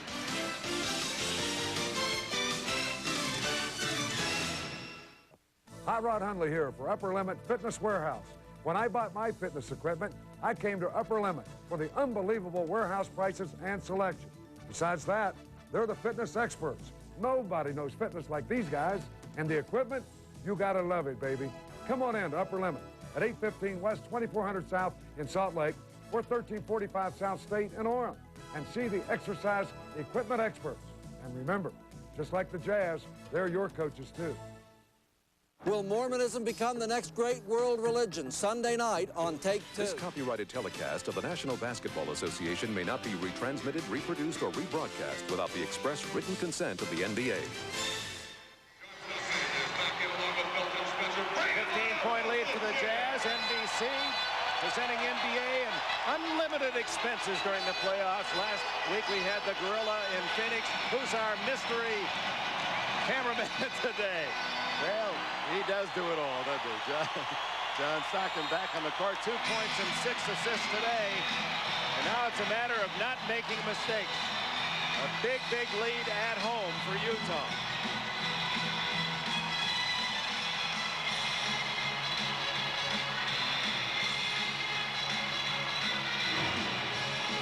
Malone with 5.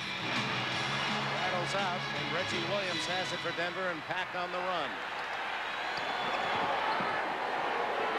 They beat his entire team down court. They want to come inside to Mutombo. Again, the post-up play has been the most effective one for them. Alfonso Ellis. Stockton with a rebound. Karl Malone at the other end with both palms facing the floor as if to say, hey, slow it down, no hurry here, let's burn up as much clock as we can. Well, there's plenty of time in the game, and the Utah Jazz can't become a stagnant team at the offensive end, so they've got to still try to stay in the attack mode. Mutombo with a rebound on the miss by Spencer. 16 boards for Mutombo.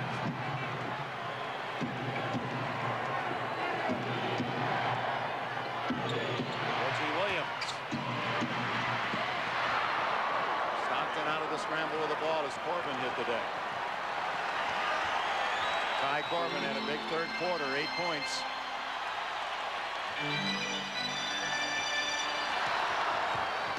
And Pack trying to cut off the drive of Stockton, picks up the foul, his 4th. Dan Issel, who, as everyone knows, a big lover of thoroughbreds, growing up in Kentucky and going to school there and owning a race farm himself. He picked Bloomin' Affair in the Preakness, and it has been a bloomin' affair for these young Denver Nuggets. Well, he was wrong. Preakness was won today by Tabasco Cat. Kentucky Derby winner Gopher Jim second and Concern third.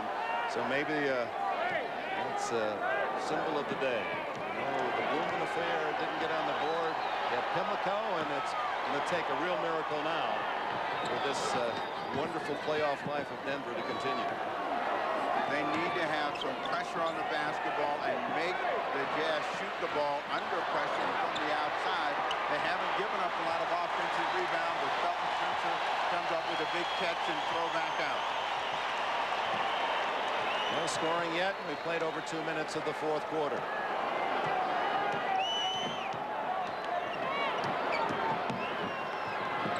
David Benoit for three. Reggie Williams loses it, and it touches Mutombo on the way out of bounds. Nope. It appeared it might have hit Mutombo's leg. And it'll be Denver going the other way with a timeout. Dan Issel shakes his head. He knows he hasn't gotten a break. That one goes off Brian Williams. Well, you can't win them all, The Bulls battle the Knicks in a do-or-die Game 7, Sunday on NBC. Teens held and death of 4-year-old. 2 teenagers were charged with second-degree murder for the April drive-by shooting of a 4-year-old girl.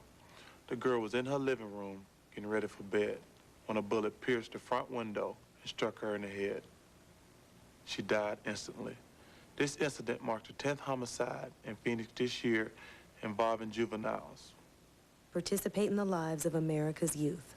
If not now, when? Today's Miller Genuine Draft Genuine Moment takes us back 10 years to the 1984 Western Conference first round. Utah Jazz making their first appearance in the playoff, pushed to the limit by Dan Issel and the Denver Nuggets. But the Nuggets defeated in 5 games as number 4, Adrian Dantley, led the Jazz as he poured in 30 points, 12 rebounds.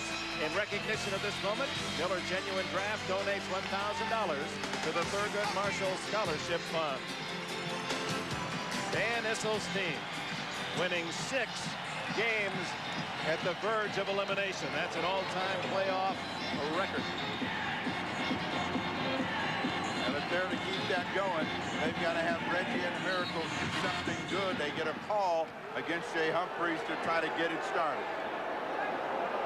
6 facing elimination in these playoffs 6 times. 3 against Seattle, 3 to deny Utah until this one. Phoenix in '93 had 5. Reggie Williams at the line looking for the first point by either team in this fourth quarter, and it took 2 minutes and 33 seconds to score. LaFonso Ellis has been huge for the Nuggets in the fourth quarter of play, and they gave him a chance to try to get them something. That ankle perhaps bothered him still, so he's down. So they've got to find another big force.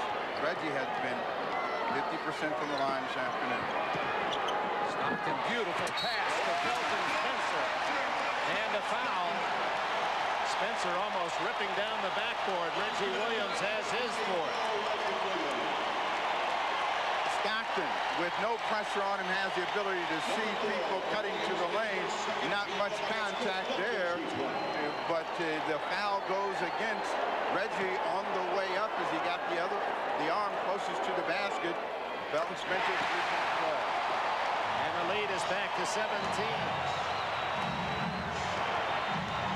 Denver, almost 3 minutes without a field goal to open the fourth quarter. They come back to Reggie Williams. They don't have a great outside shooter. The only one on the roster is Abdul Rauf, and a steal by Malone. It's going to be quite a portfolio. He gives us a smile as he jogs back on defense. He knows he's good today, and he promised he would be. And a jump ball. Benoit tied up. Brian Williams a little jumping with him. The boos cascade down. Those here at the Delta Center felt that Brian Williams came over the top, but they reached the ball at the same time. Benoit bringing it down. The officials called a jump ball.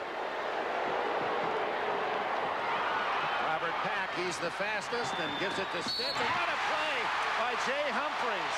A foul is called Humphreys seemed to make the good deny, but got a hand on the wrist, apparently, of Stiff. Pack on a bust out, and they come across, and it looked like he got the ball clean, but the Nuggets, they've needed a break. Maybe this is the one that'll get them started the other way. Stiff with only 6 points in the game. And at the second point of the quarter. 8.5 minutes left as Hornacek returns and Humphreys out. Stiff with a deuce. It's a 15-point lead for Utah. The Nuggets are not yet at the point of no return in getting back into this game, but they really have to be able to force some turnovers and stop them from scoring close. Mutombo off the miss by Felton Spencer. 17 boards now from Mutombo. And there's the charge against Pack as Hornacek goes down. And the Nuggets feel like they're just not getting anything. That's a home court advantage. The home team falls down, and there is contact, and you're going to get a foul. Stockton appeared to be moving into Pack, not establishing. He had not really established position, but that's a moot point. 5 on Robert Pack, and Stockton taking a chance himself with 4 personals.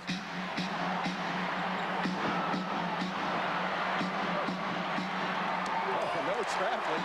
Spencer came out of there twisting and turning, and Utah with a 77-62 lead, and Hornacek from Malone. Rebound Williams. Pack now playing with 5. Still no field goal for the Nuggets in the quarter, and they've played 4.5 minutes. Stiff wants the ball. This is a play that has worked for them. Him being able to get a shot against Hornacek. Stockton with a block, and then a jump ball.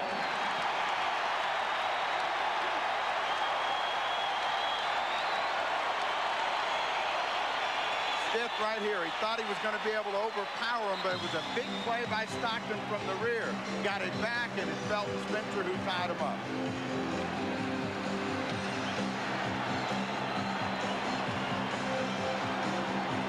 Felton Spencer with about a half-foot advantage on this tip.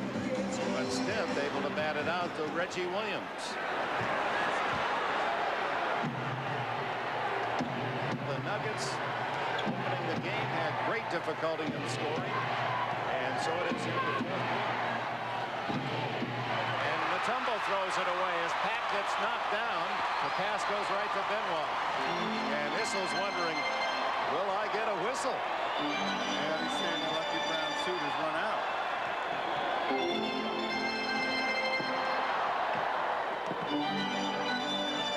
Malone to Stockton. To Spencer. 79-62. Spencer with 9. He was a great acquisition from Minnesota. Mike Brown going to the Timberwolves. Felton Spencer. Timeout Denver with 6:45 left. The NBA on NBC is brought to you by cold-filtered Miller Genuine Draft. Get out of the old, get into the cold. By Castrol Syntec, the synthetic oil that protects in ways other oils can't. And by Mazda. Mazda, it just feels right. Welcome back to Salt Lake City. Here's that play where Pack went down and Mutombo tried to pass to a man who was not there. Well, circle Robert Pack right here and kind of put him in a box, and you'll end up down here. Watch the foot of Karl Malone as we let it clear. Now suddenly, he's down. Mutombo pleading his case with Steve Javy, but to no avail. Meanwhile, the Jazz fans on their feet, 17-point lead, apparently on their way to Houston for game 1. Abdul Rauf with 3.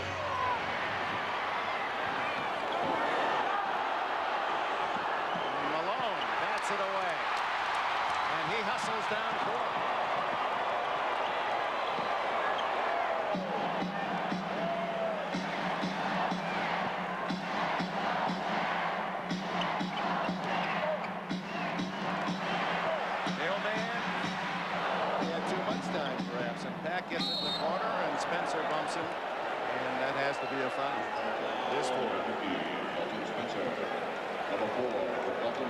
So in this fourth quarter, the Denver Nuggets, their impossible dream season being cut down by their own inability to score.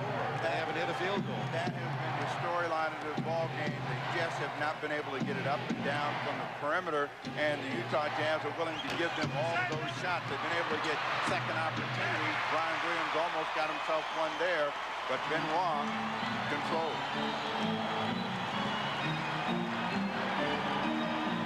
In case you're wondering, Houston and the Jazz played 6 times and were 3-3 in the regular season. Benoit.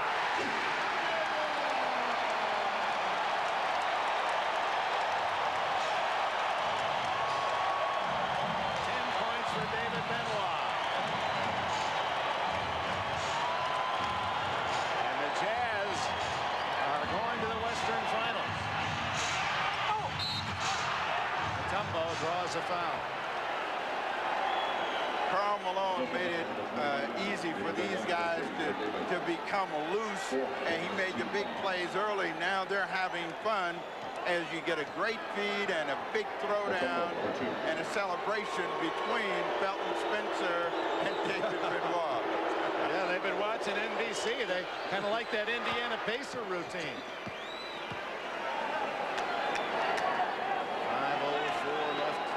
The season for one of these teams, and it appears the Nuggets in a bright future ahead. Mutombo hits them both. 9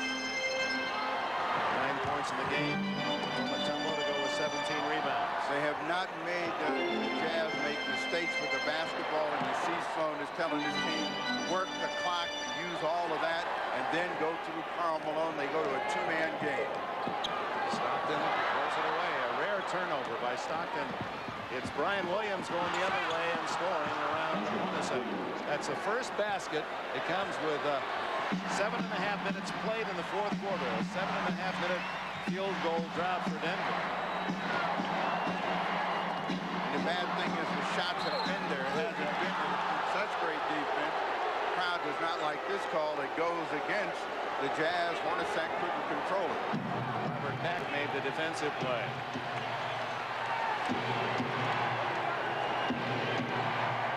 Abdul Rauf is the man they'd like to get free for a 3-point shot. Benoit, Reggie Williams for 3 and hits it. 81-69.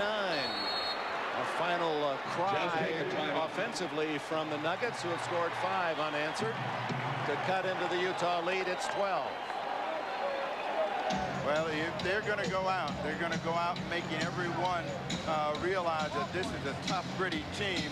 As Reggie Williams fires one from deep, and Dan Issel thinks, oh, about time. That was the same spot where Williams hit to keep the series alive at the end of game 4. New York Knicks trying to put up the hold sign and move into the finals in the East against Indiana. Fans here at the Delta Center want to see the hammer thrown down. They feel they need 1 or 2 more cheap shots. They almost got one there from Felton Spencer. Ryan Williams with his 4th foul. Here's Hannah. Denver's the most tenacious team in the NBA, and they feel that they still have a shot at winning this thing. They think they just need 1 or 2 consecutive defensive stops because they're encouraged by the way they've been shooting the ball in recent minutes.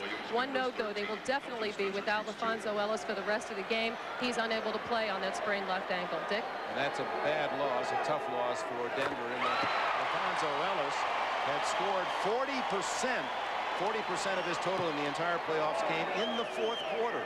The shooting percentages by quarter, Denver off poorly 14%. And even with this recent surge, hitting only 25% in the fourth quarter. Spencer with 2 free throws, 11 points in the game.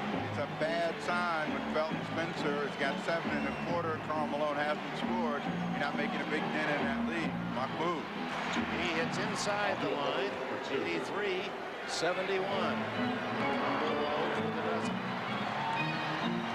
Clock is the enemy of the Denver Nuggets, and there's now 3:25 to go.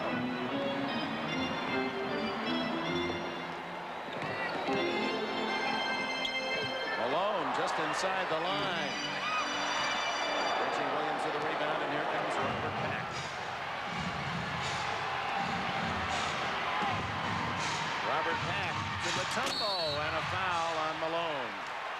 denied the easy slam and puts Mutombo on the line. Third foul on the mailman. The Nuggets do an excellent job of penetrating the basketball and breaking down the defense of the Utah Jazz and trying to go for the two-handed hammer. Dikembe Mutombo. Mutombo was so remarkable in Game 6 in shooting the ball from the line, but he settled into his old self this afternoon. Maybe he's going to come up with some sharp shooting down the stretch. It's an 11-point game. He's trying to get it to 10. At the line today, 6 for 9, looking for his 11th point.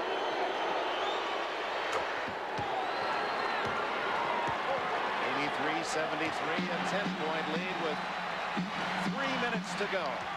Houston, a 10-point winner earlier against Phoenix. Malone hadn't scored in the quarter. Misses that one, but Ty Gorman gets it, and Reggie Williams knocks it out of bounds. Utah ball. 2:47 left. You know, and as much as we've talked about these Jazz and dominating the ball game, they've only scored 9 points in the quarter themselves. So they have slowed down. They have become a team that is now not really playing to win the game outright, but to keep their opponent from catching them. And they're working the clock. Mutombo with a deflection. Malone is 0 for 7 in this quarter. That's the difference. Pack takes it right up Mutombo's back. Mutombo running the alley, and Pack says, "I'll just ride him." And now they believe in Denver, McNichols Sports Arena. That's a live shot of the thousands who have gone to the home arena in Denver to cheer en masse. It's an 8-point game.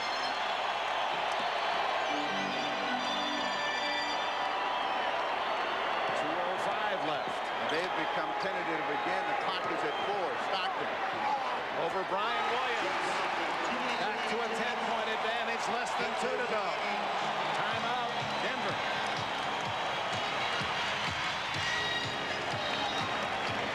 The Denver Nuggets have relied on their defense, and it's good reaction by Dikembe Mutombo that gets him out in the sprint, and Robert Pack just follows Mutombo right down the lane. What a block. Sunday on NBC.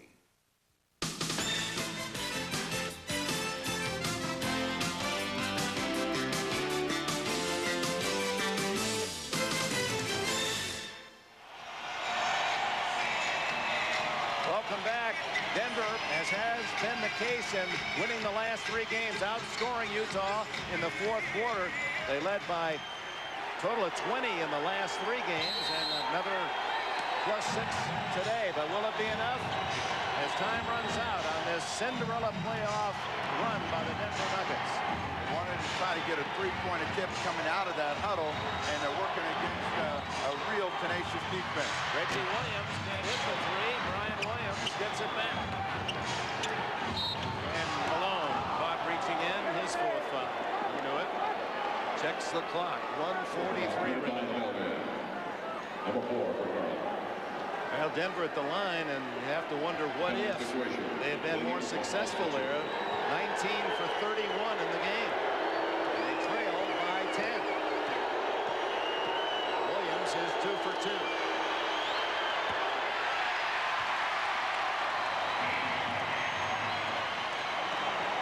He's not asking for a test of heart, Dan Issel. It's a play signal. They want to come out of this with some pressure. They're expecting Brian Williams to make the free throw, but they want to come up and be very aggressive, see if they can't force a turnover as he gets the second one to fall. 9-point lead for the Utah Jazz.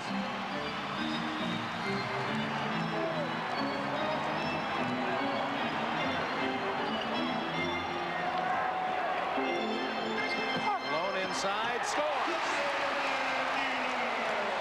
Karl Malone with 31, and Mutombo saying you got away with one there. You pushed me out of there. Maybe next year when I put on some weight, says Dikembe. Pack inside to Mutombo. And the foul on Spencer. Will be his 5th. Karl Malone with a little payback.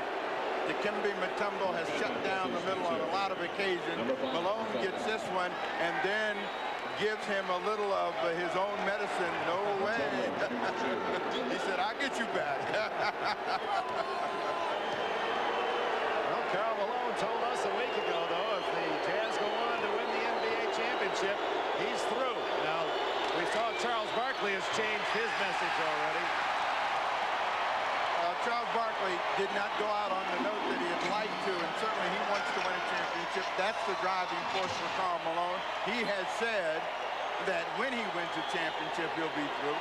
He doesn't have it yet, so there's still time to play. Free throws for Denver today. A real sore spot. Mutombo gets 1 out of 2. It's back to a 10-point game. 1:15 to go.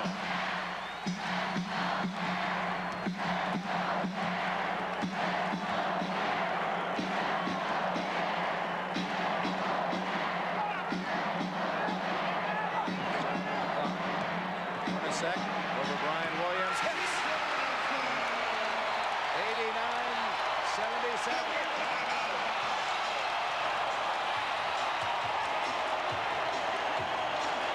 Utah Jazz 56 seconds from going to Houston. Sunday at 7, 6 Central. Witness the magic behind your favorite movies. The Wizards of Special Effects take you into the past and back to the future. Nobody can hear you scream. With never-before-seen footage you're gonna love. Sheer magic. Extraordinary. Sequest's Roy Scheider and Jonathan Brandis, Masters of Illusion. NBC Sunday. Led by Karl Malone's 31 points. Utah with a 12-point lead in the final minute. And the defense of the Jazz has been terrific in holding down Denver, as well as only committing 6 turnovers. The Jazz, and so if it finishes out these final seconds, it'll be Utah at Houston beginning on Monday night. We'll see you in Game 4 Sunday back here in Utah. Trying to set up a quick hitting 3 for Mahmoud. Karl Malone will foul. The one thing he didn't want to do is foul, stop the clock. 5 fouls on Karl Malone. Not happy with himself nor the call. But we started today talking about Karl Malone, and he just stepped forward and said, hey, I'm not going to leave this place with anything left. You're going to get all I've got. And when he gives you all he's got, it's something special. And it was for these Utah fans today. 31 points, 14 rebounds, 6 assists. He drew a couple 3 fouls. He was huge in that first half of play. And you look at the first and second quarters where he had 10 and 12, and that really was the life force for the Utah Jazz, because they were able to get a little breathing room, and then they got some other people to come into play in that third quarter. They give their foul that they had to waste, and now they'll set up again. But they've got to come in and try to make a quick steal on the ball if they can, and try to force some turnover, and the Jazz have only made 6. Abdul Rauf reaching in, and it's the 5th foul on him. Who made the 2 free throws at the other end. League's best free throw shooter. One thing for certain, all those fans cheering at McNichols Arena and in the Mile High City, their young team came down to earth in this Game 7, but they were an incredible story in this NBA playoff season. Stockton makes it 90-79. And Dan Issel said after the Seattle series, I hope my team, they're so young, I hope they don't think they're going to win the NBA championship this year. And they've carried him much farther than he and everyone expected. But what's important in Denver and Issel is that this is the team building toward their championship season. Golden State Warriors are another in the West. Well, they have much to look forward to. The Utah Jazz and their faithful here feel that their moment is now. They're on their feet. And they're going to cheer the final 30 seconds of this critical victory. And they ought to carry Karl Malone. It'll take more than one of them to do it. Carry him right off the court. He wants a couple more knocked away at the last second.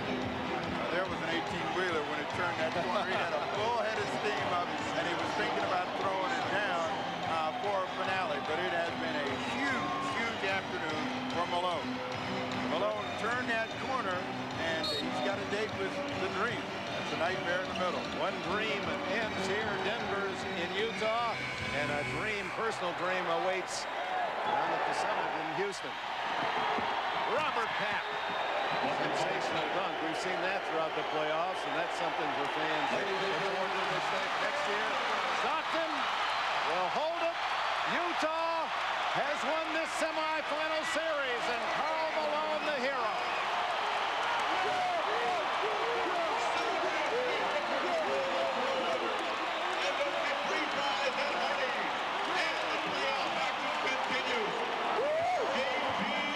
For the second time, Utah goes to the Western Conference Finals. Just as Houston earlier beat Phoenix by 10 at home, Utah prevails at home today by 10 over the renegade Denver Nuggets and Dikembe Mutombo.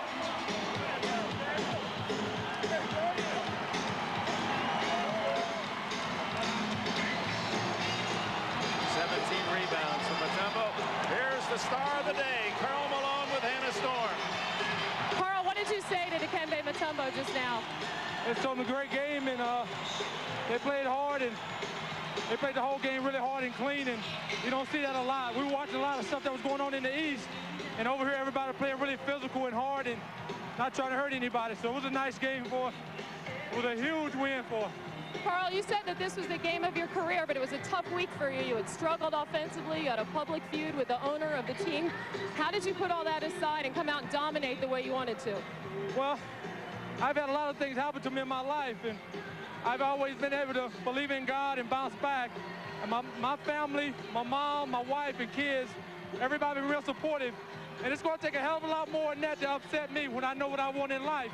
But I just want to thank God for giving me the strength to go out and play hard. And it was a humongous win for us. I'm just excited.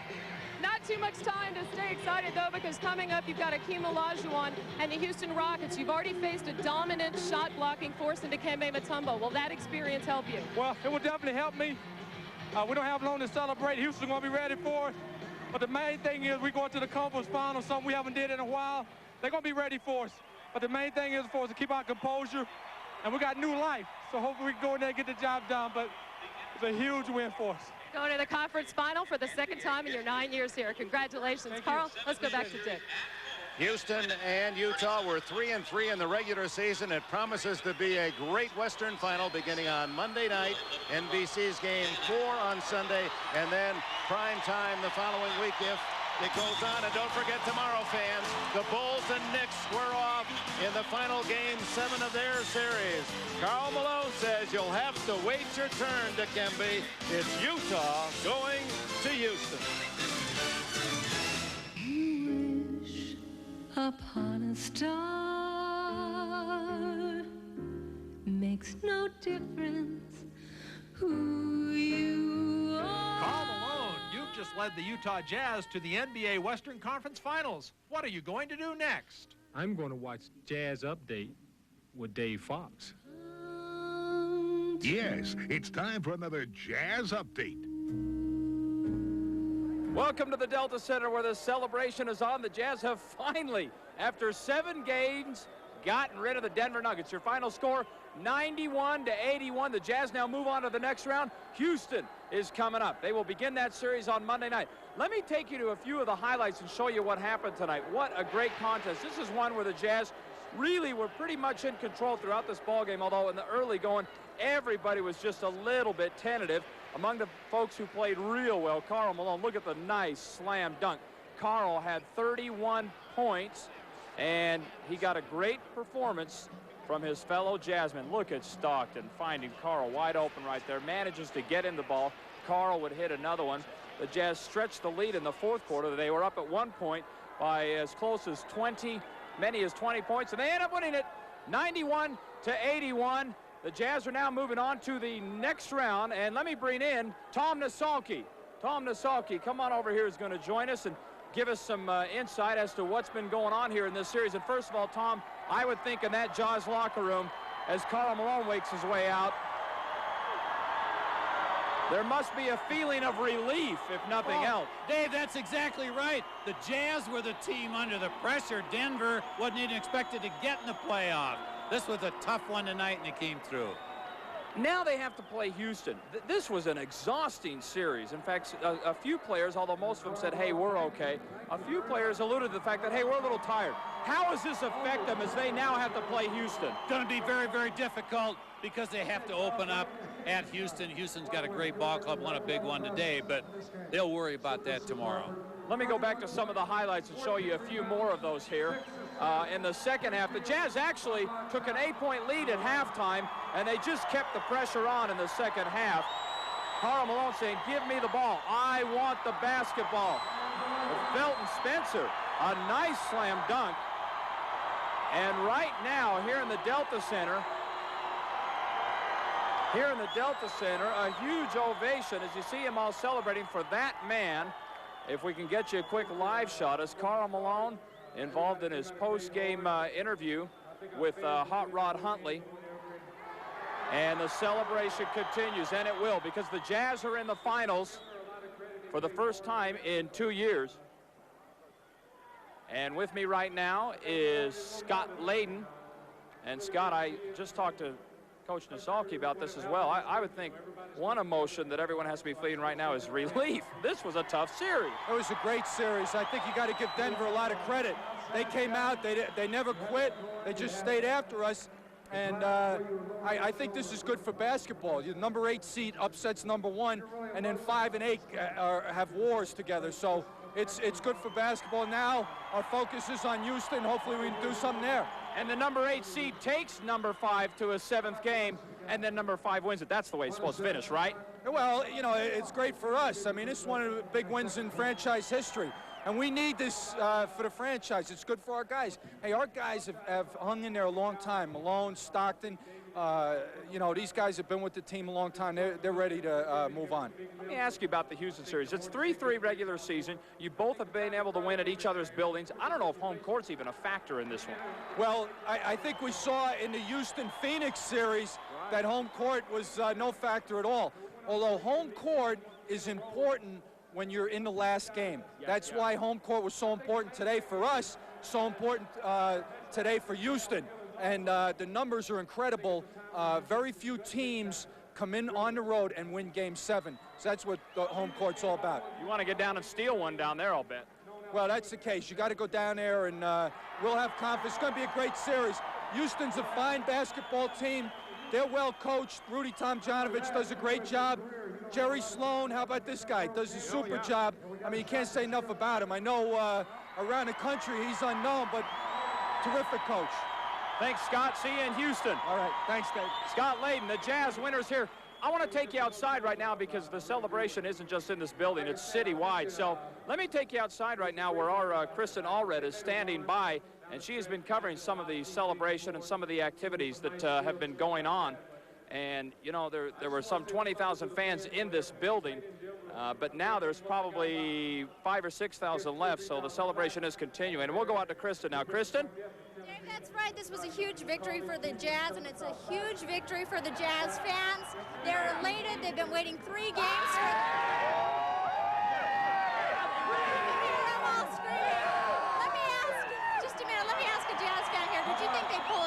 I knew they'd pull it off the whole time. I just want to say one thing. Karl Malone! Yes! We have 6 Denver fans here that crammed into a van and drove all the way here for the game. Let me ask the Denver fans, what's your feeling today about the game? Well, I figure we have nothing to lose. I mean, in the playoffs, we set 2 NBA records. And I figure we sell out our games at home to call up the day before a playoff game and still get tickets. That's not fan support. Fan support's in Denver selling out a week before.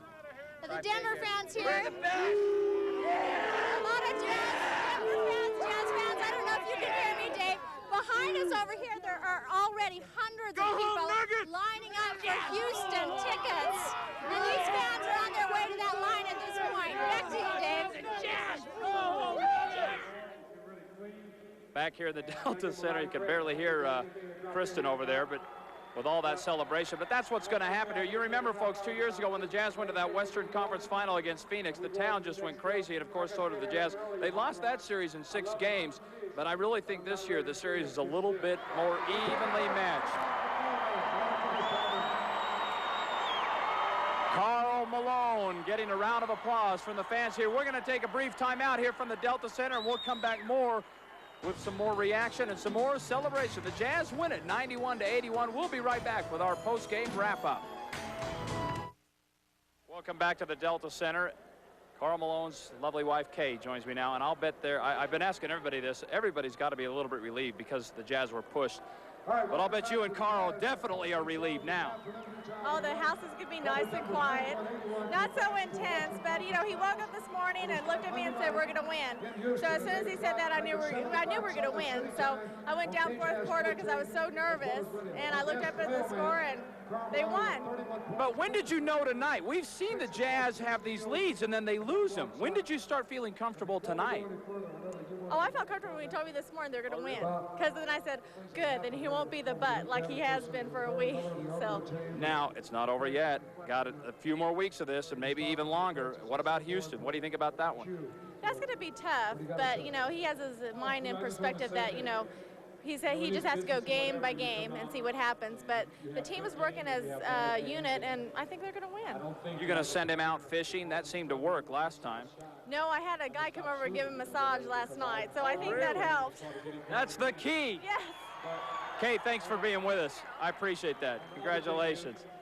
Next opponent for the Jazz, then, the Houston Rockets. Let me take you to the highlights of Game 7 of Houston against Phoenix. Again, a Game 7 hosted by the home team, just like the Jazz did right here. And Charles Barkley and the Suns had all kinds of trouble finding the basket. Look at a miss there. And then Barkley finally gets the slam dunk.